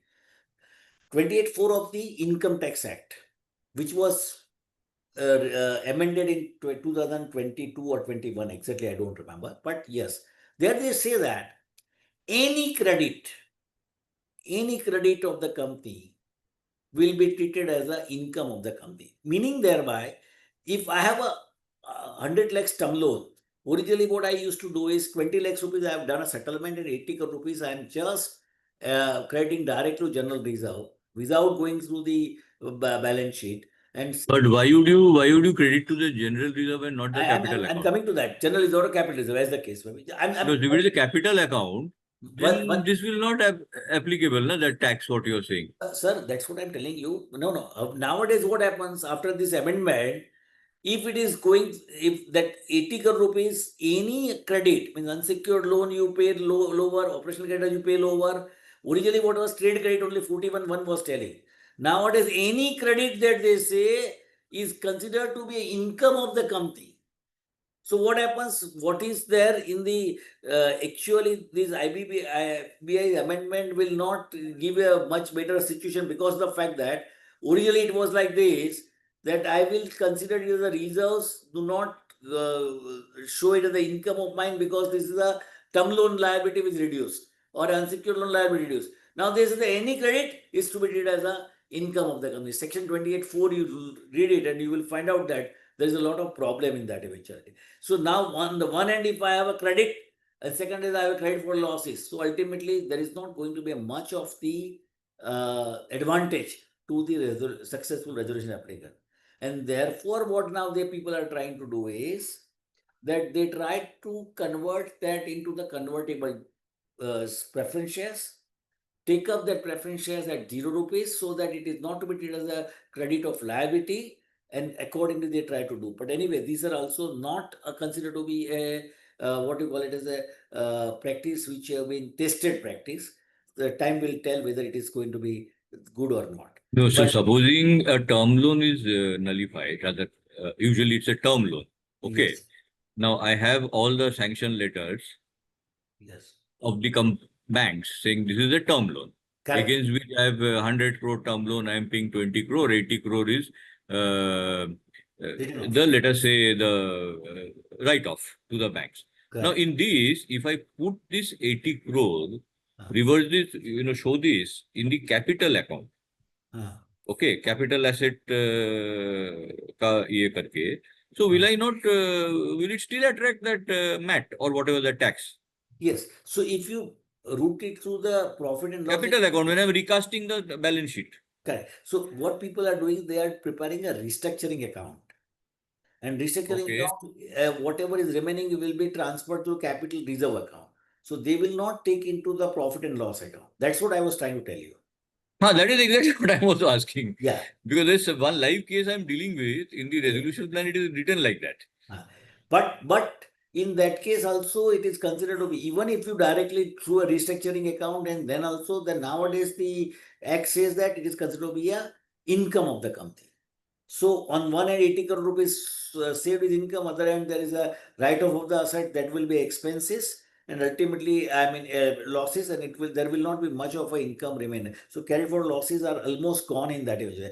Unless you take into through a capital, you convert that 80 crore into a preference capital, then only it is possible for you to save that. Otherwise you will not be able to save as per the amendment that has taken place. So people are, the authorities are very smart. The people are also equally smart, because there is one person is making the loss, 100 crores are planning the loss. So I will not go in all those things, but these are things which are going on. So here in this case, as you rightly said, the liquidation, in the case of liquidation, whenever there is a, it is either the business is sold as a going concern. You have seen that two kinds of the things. Either business to be sold as a going concern, or a company is to be going as concern, and the assets may be in a different way. But here in this case, there only you are supposed to show that actual all the claims, and therefore there should not be any problem. Otherwise, if the claim is not crystallized by that time, he can take a decision, he can ask for the relief and concession as a successful bidder in his application, and accordingly the application will be put up before the executive authority, and ultimately the AA will decide whether this is considered to be a good or not. So this is how it happens, sir. So my only humble view, as far as this contingent liability is not a big topic where we can talk for a n number of hours. But the most important part, what is important is, on three circumstances particularly, you are supposed to show the contingent liabilities during the course of the, as IRP, as 0 rupees or 1 rupees. Thereafter, successful resolution applicant, when it goes, you have to be very careful. Till that time there is no claim which is crystallized, and therefore you are advising to SRA also, you have to be very clear about that. You pay something and say that this money, this particular claim should be nullified accordingly, because ultimately nothing should be money. If you forget to write that, your claim will come against that. So in my view, you give at least 5 lakhs rupees as contingent fund, so that any liability for which known or unknown in the company of the past management, against which this 5 lakhs rupees is to be paid in a period of 5 years or 2 years every year. So somebody comes at 1% or 2%, whatever you pay, but that you pay, and nobody comes, then only one person to whom 5 lakhs rupees to be paid upon successful completion of grant, and other things are to be considered as zero. So that only it is possible to get the protection again in the law. Otherwise, the law will not protect you, litigations will go on, and you will have to also face the music as a advisor, or as a IP or IRP or a liquidator. So the most important part is that as a IP, first of all, you find out what is a liability, what is a provision, and what is a contingent liability. decide about that, keep all the papers ready, have a separate files for this, because of the fact that tomorrow if somebody will ask you that how you crystallize this data or how you verified this claim, that all the claims details should be there with you. Even 1 rupee or 0 rupees, also the paper should be there with you, so that you can say that this was these are the documents lying with me, and accordingly I have shown like this. And you know that nowadays the IBBI is also very stringent about this, that 7 years or whatever number of years that you have to keep all the documents and all. So those are things which are required to be complete and taken into account. Secondly, as RP or IRP, for advising to some successful resolution applicant, you have to always be clear, either the successful bidder or applicant, you have to take into account all the contingent liabilities, pay something against that, and get out of this. And lastly, make a small contingent fund, even a 1 lakh rupee. If, and then mention that if no claim comes, that 1 lakh rupee become a part of the working capital of the company. So there you will be benefited by that way. That ultimately, as a successful resolution applicant, I have paid, provided for it. Nobody came. I took this as amount of mine. So you will not be unnecessarily disturbed on that. Thirdly, all the matters with respect to the liquidation. I'm now coming to a liquidation, that any claims are there which is 0 rupees or 1 rupees mentioned by the RP or IRP. See, nowadays you know that very well that RP will never become a liquidator, because the IBBA is very clear that liquidator has to be different than RP. So when the liquidator is a new liquidator, he will look into that there's a 1 rupee or 0 rupees, meaning thereby he knows that there is some kind of contingent liabilities are there. So that accordingly he will also take into account those liabilities, because or he can write down to all the statutory authorities for that. The moratorium is completed. If you have any claims, you must send it to us. Good practice, not required, because once you've already given an advertisement and done that 30 days time you have given, question does not, but as a good practice you should do it. So ultimately what happens when you have written all those things, your intentions are clear. See, what happens, we are always subject to the various statutory authorities who are looking with a binocular. Intentions are to be looked into, and these are we are directly playing with the money, when the money of somebody. Therefore, the statutory authorities are also very clear that your intention should be clear in this. You are above the board. If you want to prove those things, always try to keep all records about the sending the details and communication to the such kind of the authorities. So tomorrow you will not be in trouble. You will get all kind of the benefits for that. Having said this, my only request to you, it is a good practice, not compulsory. IBBI is still working on the evolvement of the IBC. Judgments from the Supreme Court or a NCLT or NCLT are different, and there are a lot of dichotomy which are taking place. We need to be agile in seeing that whatever the latest judgment of the Supreme Courts or NCLT are taking place, we have to look into for the purpose for which at least we are concerned, and accordingly we have to deal within our own claim forms. If anything which is going against it, we can definitely look at that aspects. Otherwise, and with our proper paperwork, we can always save ourselves. That is the most important. No disciplinary action can be taken because of the fact that you are above the board, you are clean, and there is no question that you have tried to not show a specific items which is there. So these are the most important part which I need to mention. Now, I believe that let us do question answers if you have. Otherwise, contingent liability is not a topic which can discuss for at least 3 hours. Whatever the best that I could do, I have done, and I'm thank you for a patiently hearing till time. Do you have any questions? You have a right to ask, sir.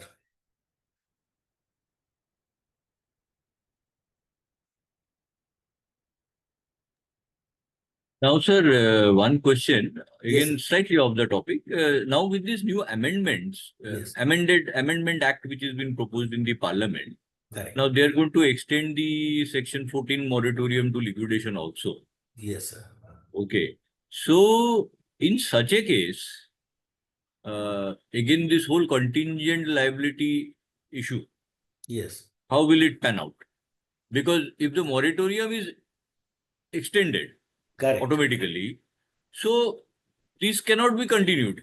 This can At least against the company, it cannot be continued. against the company, it cannot be only If again, the by company the is company. appealed by the company with the leave of the AA can be continued. Correct, sir. Correct. You are absolutely right. See what happens. Let me tell you that even still this, therefore it is desirable always. Even I would like to mention that when this is the moratorium will be going in a liquidation also. Till so far nobody has found out that there is any moratorium in the liquidation, during the liquidation, anytime. However, because see, if there is a moratorium during the liquidation, the actual claims are determined. So waterfall mechanism becomes very simple and easier for anybody to do that.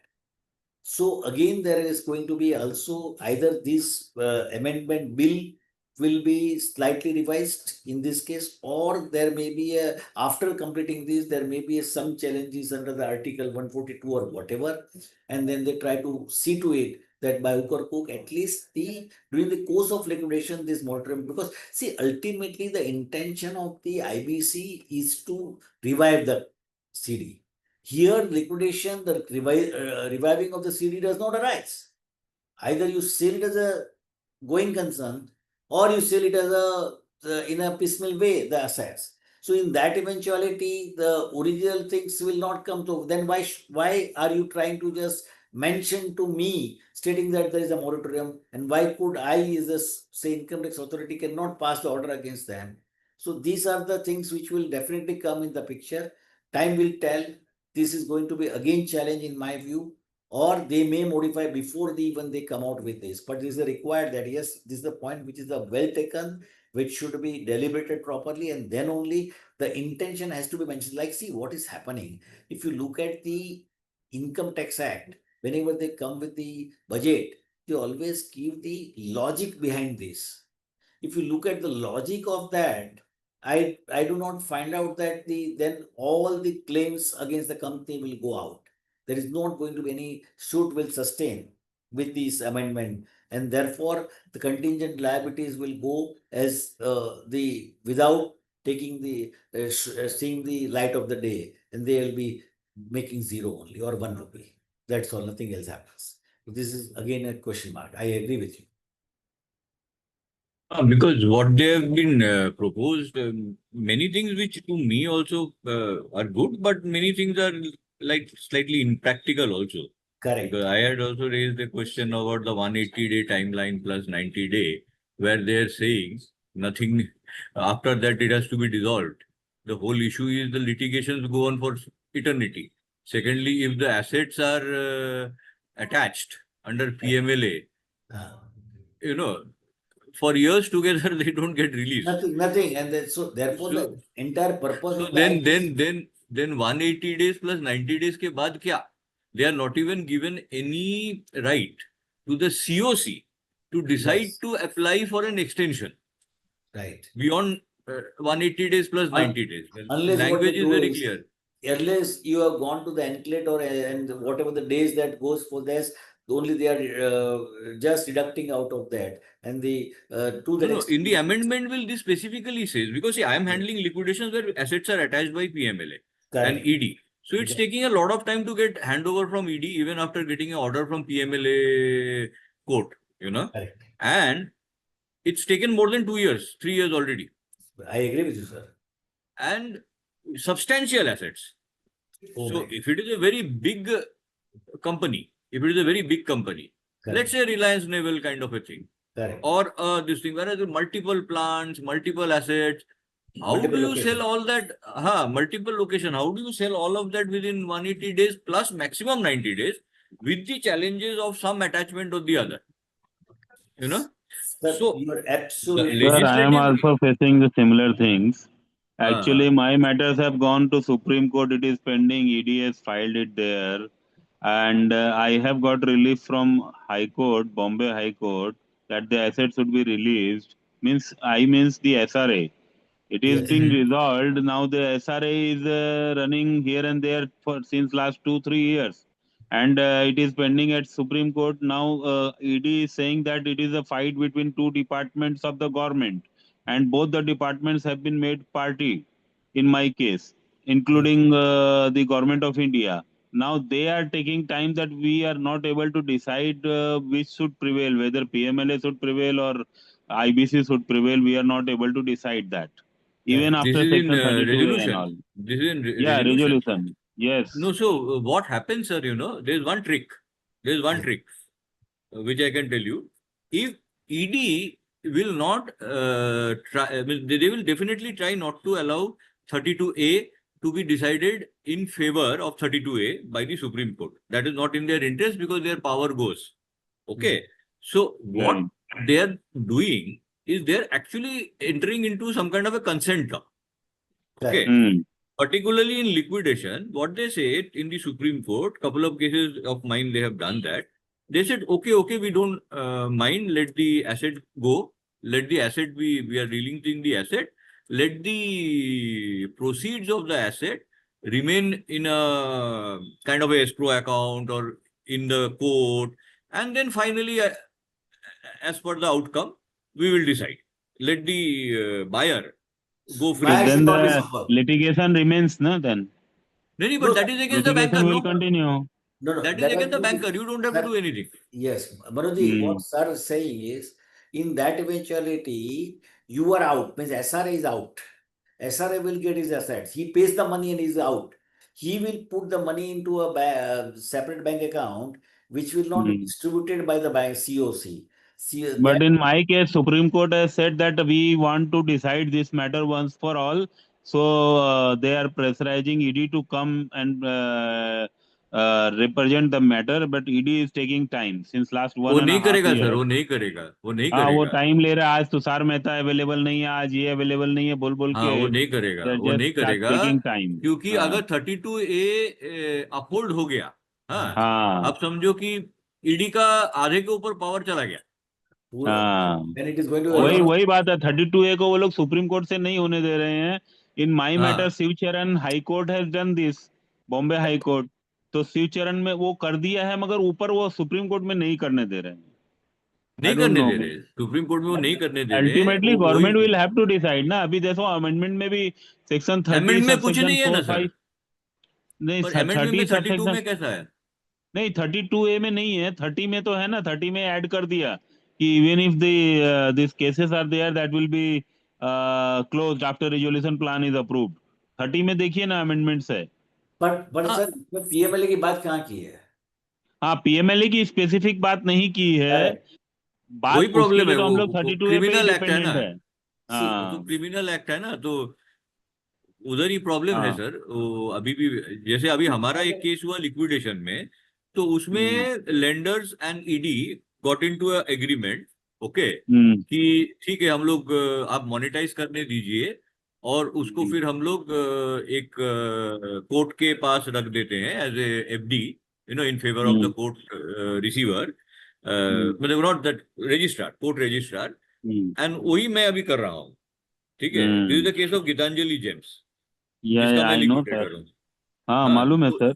तो आप कर रहे हो, तो वो हम लोग follow भी कर रहे हैं उस चीज को कि ऐसे हाँ, ऑर्डर्स पास हो रहे हैं. बट इन माय हाँ, case ED has come to a neck neck तक आ गया उसके कि now this has to be decided. नहीं तो अभी अब उसकी तो भी उनको, ऑलरेडी. उसको फिर हाँ अभी अल्टीमेटली आना पड़ेगा, तो अच्छा है ना सर, आपके नाम पे एक हाँ. लैंडमार्क ऑर्डर आ जाएगा इधर वे. देखिए सर क्या होता है.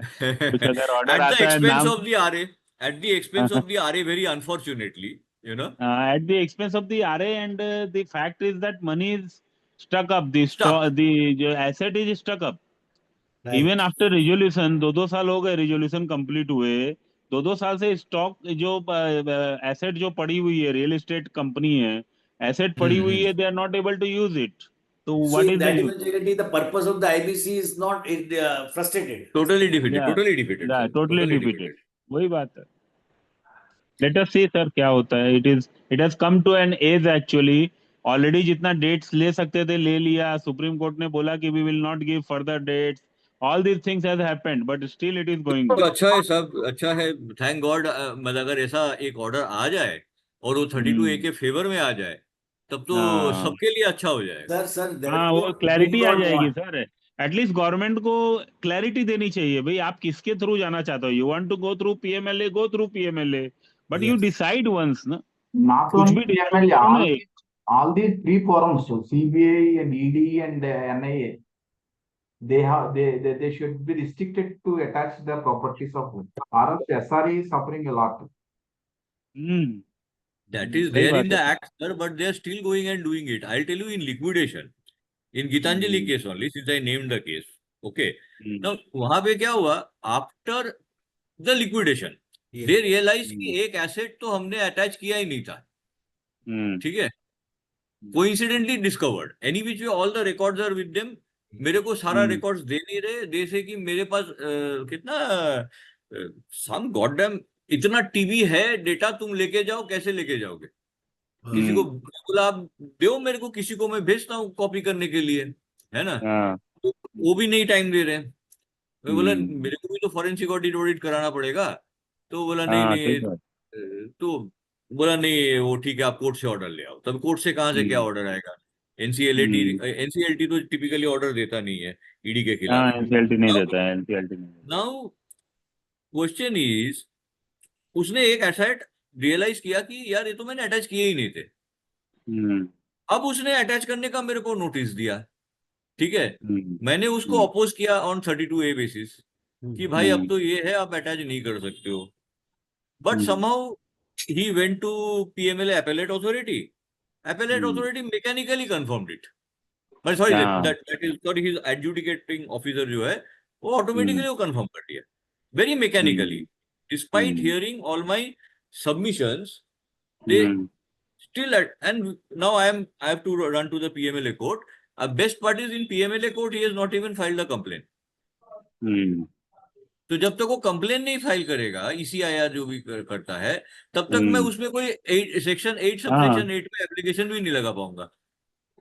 सबसे बड़ी प्रॉब्लम यही है, यहाँ पे क्लैरिटी आनी बहुत जरूरी है. This has become a big pain point in IBC, क्योंकि हर केस में अपने जो भी केस हैंडल करते हैं 90% ऑफ द केसेस आर, उसमें ईडी रहेगा ही या उसमें अटैचमेंट रहेगा ही, पीएमएलए एमपीआईडी कोई ना कोई तो रहेगा ही. ये लोग करेक्ट. उसमें डिसाइड करो ना भाई. 32A तुमने डाल दिया, बट डिसाइड करो एक बार में कि कौन करेगा. Even high court has given that NCLT has the right to decide, but supreme court ने भूषण में दिया कि भाई NCLT cannot decide PMLA matter. But अभी वो रिवर्स किया है, वो वाला ऑर्डर भूषण स्टील वाला. अभी रिवर्स करके नया ऑर्डर आएगा तो उसमें क्या होता है, that will give some clarity. Let us see. Bhushan से आएगा क्लैरिटी और मेरे वाले केसेस में आएगी क्लैरिटी. आपका तो सर जेम का चलेगा ही, Gitanjali gem. Are you going to supreme court in some matter और what? So that is going to be the really, so you are both the cases are going मेरा to तो क्या है ना कि सुप्रीम कोर्ट में तो नहीं जा रहा हूँ. I am trying to work out with the ED guys only, humouring them. कर दो कर दो कर दो कर दो. हाँ. Now unless my concern was अभी 180 दिन वाला जो उन्होंने दिया है उसमें impossible. How can you sell unless you want to give a huge discount to the liquidation price. तो एज इट इज आपका 100 का चीज 20 हो चुका है in many of the cases. Luckily in Gitanjali type cases we are making more money because of the inventory. क्योंकि सोना 10 carat का भी इन्वेंट्री, है तो उसका इन्वेंट्री है आपके पास में, रियल डायमंड्स हैं तो वो सेल हो रहे हैं सर. तो वो अच्छे से सेल हो रहे हैं और उसमें काफी फायदा भी हमने किया है. बट दूसरे चीजें आप देखिए, लोखंड हो या कोई चीज प्लांट एंड मशीनरी हो, अटका रहेगा विदाउट मेंटेनेंस का, वो तो डिटोरेट होकर स्क्रैप वैल्यू हो जाएगा ना. Yes yes yes, right. And चोरी भी बहुत होता है. In spite of having the security and everything, they are getting sir it. तो प्रैक्टिकल थिंग बताऊं सर. मेनी ए टाइम लिक्विडेटर के पास उतना पैसा नहीं होता सिक्योरिटी एजेंसी को देने के लिए पैसा. अब अगर सिक्योरिटी एजेंसी को पैसा नहीं दे पाओगे ना, तो वो जो सिक्योरिटी गार्ड वाला सर्वाइव कैसे करेगा? खुद ही पेन. अरे गार्ड खुद ही चोरी कर लेगा सर. ये लोखंड वगैरह तो चोरी हो जाते हैं. I agree with you. प्रेसाइजली. तो गार्ड बेचारा सर्वाइव कैसे करेगा वहां पे? सर्वाइव कैसे करेगा, वही बात है. ठीक है. ये सब प्रैक्टिकल प्रॉब्लम्स हैं सर, इनका कोई सॉल्यूशन है नहीं.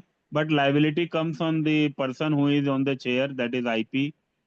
क्या कर सकते हैं, ये सब चीजों के लिए रिस्पॉन्सिबिलिटी तो आई जाती है. मैं तो एक ही छोटा सा चीज करता रहता हूँ एज फार एज पॉसिबल. सब कुछ रिकॉर्ड में डाल देता हूँ कि मैंने सीओसी को बोला सीओसी ने इसकी ये नहीं दी, जितना चीज हो सके मैं वोटिंग में डाल देता हूँ।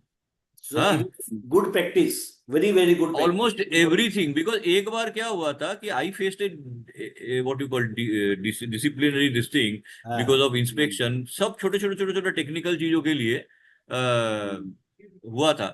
तो 1 लाख रुपया फाइन भरा था। तो हाँ, और 6 महीना मेरा वो इंस्पेक्शन, वो क्या बोलते हैं आपका, जो बाय द सस्पेंशन टाइम रहा दे था। डिसाइडेड, हाँ, हाँ, रहा था। Yes, but sir. वो मेरे आईपीए से था, लकीली ठीक है, थोड़ा सा निकल गया टाइम भी। हम्म, तो वो छोटे छोटे चीजों में वो ये करते हैं, मतलब हम्म। Yes, therefore I pickup. said बहुत ही छोटे छोटे पॉइंट के ऊपर में कि आपने ये क्यों नहीं किया, वो क्यों नहीं मॉरल किया। टर्पिट्यूड तो आज तक बाई गॉड्स ग्रेस मेरे अगेंस्ट में किसी ने नहीं लगाया, नॉट इवन कोई प्रोमोटर ने भी नहीं लगाया। 17 केस कर चुका हूँ, बढ़िया यू है। नो। It's a तो kudos. मॉरल टर्पिट्यूड वाला इशू तो मेरे में कभी किसी ने लगाया नहीं। सर, द बट छोटी मेजर छोटी पॉइंट बाय मिस्टेक्स तो हो प्रमोटर ही इज जाती है। Always always valuation. Yes. Always sir, valuation को ही वो मेनली अनदेखा चैलेंज कर देने करते का, सी सब वो आपको बोलते ही हैं वो लोग, वो अनदेखा कर देने का। यू डू व्हाट हैं। इज राइट, वो प्रेशर तो वही। मारेंगे ही। हाँ, बहुत मार बराबर है, आई एग्री विथ सर। मैंने भी एक वो जॉब। वैल्यूअर को भी पीछे जाते हैं वो लोग कि भाई ये कर दो, वो हाँ, कर दो। हाँ, बट वैल्यूअर यू, के भी पीछे जाते हैं। और फिर वैल्यूएशन को तो चैलेंज करते ही हैं, और फिर मीडिया में जाकर के बोलते हैं कि मेरा इतने का चीज इतने में बेच दिया। दैट इज अ तो नॉर्मल प्रैक्टिस। उसमें मैं आपको बताऊं एक वेरी गुड हाँ, ट्रिक।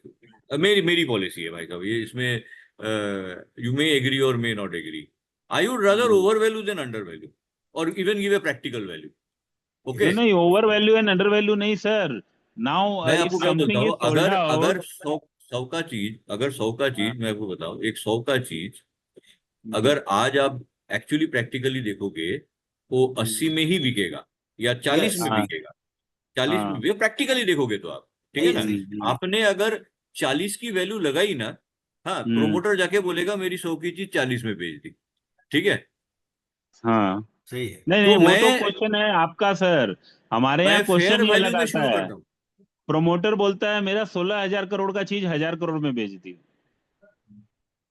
अच्छा। What you can say that they are calculating कि this is the land, on this land मैं इसके ऊपर मकान बनाता था, टाउनशिप बनाता था, और टाउनशिप इतने में बिकता था। So this is the 16,000 crore. तो will you be valuing it like that? Never never. Valuer कैसे वैल्यू करेगा? So all these things are going on. ठीक है। नहीं, दैट मीडिया में इज एक राइट बात सर, बोलते बट हैं, मीडिया में बोलते हैं 16,000 करोड़, एनसीएलटी में फाइल करते हैं कि नहीं 3,000 करोड़ का मेरा 1,000 में बेच दिया, एंड वहां पर भी वो लोग प्रूफ नहीं कर पाते हैं। These the things that is नहीं हैपनिंग। वो राइट। Sir, I would देखिए, like to tell you in one of my case, before I become a IRP and then RP, at that point of time, I'm talking the initial stage of 2017, 18, 19, 19th में order आया था. So what happens, it was also a jewelry, same style. Actually, prior to that, this IR, they went for the insolvency. They went to the DRT. One bank went to DRT. I'll not name the bank, and they got the order from the DRT stating that ki you have you can take the entire stock of the gold or diamond, whatever is there, you take it into your custody today itself. Fortunately, the promoter was telling like this that there were no cameras on that day working. However, on that day, what happens prior to that, there was say it is 15th of the say month, and then they had given a stock of the 8th or 10th of the month. They got it verified also through a stock auditor. They have given 1,500 crore rupees value. Promoter was saying my 15 crores total stock was there. It went to the bank's custody, bank locker. Thereafter, the bank got it valued to 300 crore rupees, stating that whatever the diamond that you are talking about, the yellow diamond, they are not diamonds, they are the plastic. And accordingly, they have tried to value the whatever the gold coins you are talking were not gold coins, whatever it is. The promoter has taken the top-notch advocates. In NCLT order, though IBC they have got it admitted, but NCLT order they has mentioned everything that they were giving since long the stock statements, they were giving since long the what you call it is getting it done through a third party. They were also getting it verified every month. Nowhere it was challenged. How can it become 1,500 to 300 crore rupees? Sir, this was, I said them that you got it expense to NCLET or Supreme Court, wherever you want to go and get it done. Unfortunately, they went there, but they could not get it done because now they cannot go under any 43, 45, 40, 66, anything that they cannot do it. This is going to be a big challenge. If the day on which it will come, the promoter has got it done, everything in the order written. Though it So is. there is one way to do this. One way to do this is when I don't know why the bank didn't do that. When the bank took the custody, because many times I take the custody, even when I take it from ED, Yes. and they are handing this over to me in the bank's premises only. Correct. Okay. I do not say that I have taken diamond, I have taken gold. I have taken this thing. If it is yellow, I say it is yellow metal. If it Yes. is white, I say it is white metal. Pink metal. Diamond, I say it is white stone, white transparent stone. All that I match is the quantity. Correct. Okay. I do not sign off on their value at all. And if I were to take a custody, if I were in the bank's position was to take a custody at the premises of the promoter, I would rather, before taking out those material, get them, get it sealed in the promoter's place, Absolutely correct. get it Valued. verified in the promoter's Valued. place, and valued at the promoter's place. Because just to be sure, in these cases that I'm handling, that the gold is original. Because people used to say that ये लोग तो fake माल बेचता था. Yes. Okay. Yes. So what I started doing, I get everything certified by a independent laboratory. So it takes That is me the a lot most of time. important. I get it certified, then valued by two valuers, then auction. So touchwood, now I have started getting a good premium in all of the auction. Even for diamonds, I get good premium because I give certificate. Just like you see, just like a diamond merchant would do. Yes. I even get assorting done. But it is the promoter is accusing that key they have taken an ex parte order And they have misplaced my 230 they have taken the चोरी entire कर लिया. stock. They have चोरी कर लिया वो लोग ने. That is what he was यही trying. बोलता होगा ना. Yes, sir. Yes, sir. नहीं तो वही है. Because So, ये मेरे वाले केसेस में तो ऑब्सीन वैल्यूज लिखे हुए हैं. yes. एंड ईडी का खुद का ही चार्जशीट में लिखा हुआ है, जहां 4,000 करोड़ का स्टॉक लिखा हुआ है. जब ईडी ने वैल्यू करवाया, उनके प्रेमाइस में वो 400 करोड़ का निकला है. और वो 400 करोड़ भी मैं बिलीव करने को तैयार नहीं हूं. ऐसे मैं पहले वेरिफिकेशन करूंगा, फिर मैं वैल्यू दूंगा. सही है. हो सकता है वो 4. हाँ, बहुत सही है, बहुत सही है. क्या कर सकते हैं sir? We have to protect our back only, nothing else. अपना तो अभी क्या एवरीथिंग आरपी का काम ही हो गया है, just to always look behind. Yes, two बस things. वही है सर, अपने आप को प्रोटेक्ट करते रहो, यही रह गया इस प्रोफेशन में. That is what it is. We have to You go. have to protect yourself and accordingly do the things. Try your best. फिर भी आप फंस ही सकते हो, ऐसा तो नहीं है कभी फंस नहीं हाँ, वो सकते. फंसते ही हैं सर, वो फंसते ही कोई ना हैं, कोई कुछ ना मिस्टेक तो कुछ. हो ही जाता है. सी ड्यूरिंग, अभी अगर आपने काम किया 4 साल पहले और आज आकर के कोई आपसे पूछ रहा है 3 साल पहले कुछ किया, आपको याद भी नहीं रहेगा कि क्या किया क्या नहीं. कितना भी आप लिख लो, कुछ ना कुछ तो निकल के आएगा ही. समथिंग और the else will certainly come up. निकलता है एज ए मैटर ऑफ. इसीलिए ना जो भी मैं करता हूँ टिपिकली, जैसे particularly with the stocks and anything, मैं ना खर्चा तो करवाता हूँ, थोड़ा अपना ही नुकसान है, बिकॉज जितना लिक्विडेशन कॉस्ट हो जाएगा उसमें अपनी डिस्ट्रीब्यूशन में कम आती है. बट मैं हर चीज की वीडियोग्राफी कराता हूँ एकदम, और वो स्टोर करके रखता हूँ. अभी तक कम से कम 20 टीवी डेटा मेरे पास वीडियो के हैं, जो जब भी स्टॉक पे काम करवाया 20 टीवी डेटा रखा हुआ है. और क्या करूं, बिकॉज कल उठ के अगर किसी ने भी पूछ लिया, then what to do, so ये लो भाई वीडियो रिकॉर्डिंग पकड़ लो. That is the right way of doing it. हाँ, तो क्या करेंगे, थोड़ा कॉशियस रहना पड़ता है. It's very painful, but And frankly, no, not remunerative also. क्योंकि Not remunerative. Now it You're has right. become a, Investment banking is better than this. yes, this has become what was there, it has gone. Entire charm has no, gone. what happens, in PMLA cases, sir, Yes. एक साल तो ऐसे ही निकल जाता है. हाँ, So you're in the last slab. Liquidation में generally, bankers don't want to pay you monthly fee. yes. It is always the last slab, sir. Liquidation में हाँ, last it is slab में always ही the आना last है. slab. Always in last slab.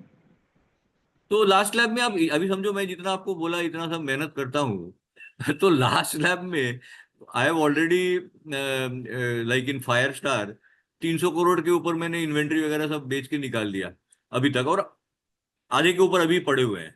अब मेरा तो 15 पैसा हो गया खाली. Oh my God.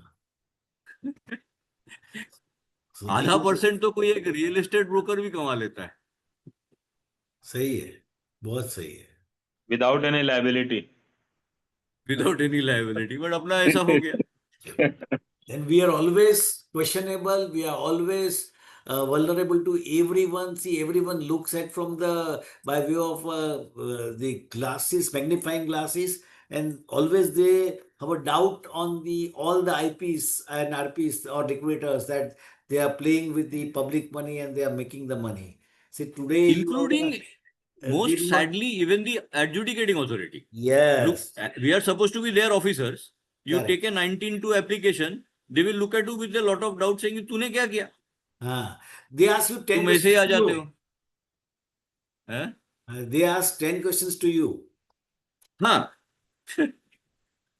So instead of promoters, they always grill you first. फिर बोलता है ठीक है अभी Yeah, notice. yeah. So these are the problems. You are right as such. Sir, lately I have stopped giving consent, sir. No consent since last 1 year. No new consent. जो पुराने पड़े हुए हैं वही हैं, sir. Because it is actually at some time you get fed up. Yeah. What we are doing here. I have stopped in 2018, sir, this giving consents because this is where you are in trouble, always trouble. So in that case, it is desirable. See, if you look into the entire system, I am also not taking new cases. And I yeah, don't even apply to be on that NCLT panel because उसमें PG का case आ जाता है. PG का case में कोई remuneration नहीं, कुछ नहीं, and you are stuck with it. correct. So I am also not taking up new हाँ. mandate unless कोई बहुत ही अच्छा mandate हो जिसमें काम कर सकते हैं. Company is running, you can run the company and take out your fee along with this thing, running the company. तभी जाके हो पाता है, नहीं तो फीस कहाँ मिलती है? फीस तो कभी कोई कंट्रीब्यूशन आता ही नहीं है. सही बात. नहीं आता. How long कोई बैंकर देने how को long तैयार नहीं है. how long can you go like that? तो ठीक है सर, That चलिए is ये what सब it तो is, sir. दुखड़े अपने रहेंगे. देखो दुखड़े अपने रहेंगे. But thank सही you so बात है, much sir. for the patient साहब ने hearing for a सर ने this kind of the Parekh साहब situation. ने आधा घंटा दिया तो थोड़े दुखड़े शेयर कर लिए. I'm happy that we can also, we are in the same boat. Everyone feels like that. And you have shared your experiences. There was a interaction also. I'm really thankful to all the people who are really good in this and agile. They understand the situation and I'm very thankful to everyone. Thank you so much. Anjali ma'am, now it's your turn, whatever you want to say. Thank you so much to everyone.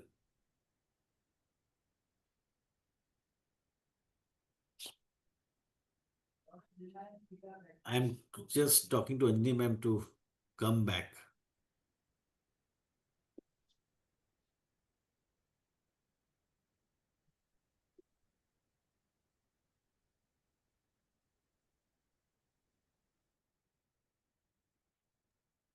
I think she has. Anyway, thank you to everyone. I will talk to them. It is already 5:50. So there are no question answers. And thank you to everyone. Thank you.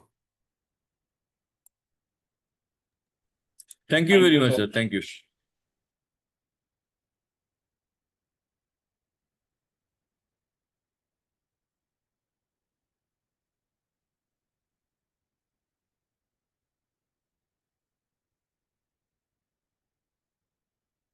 She seems to have gone.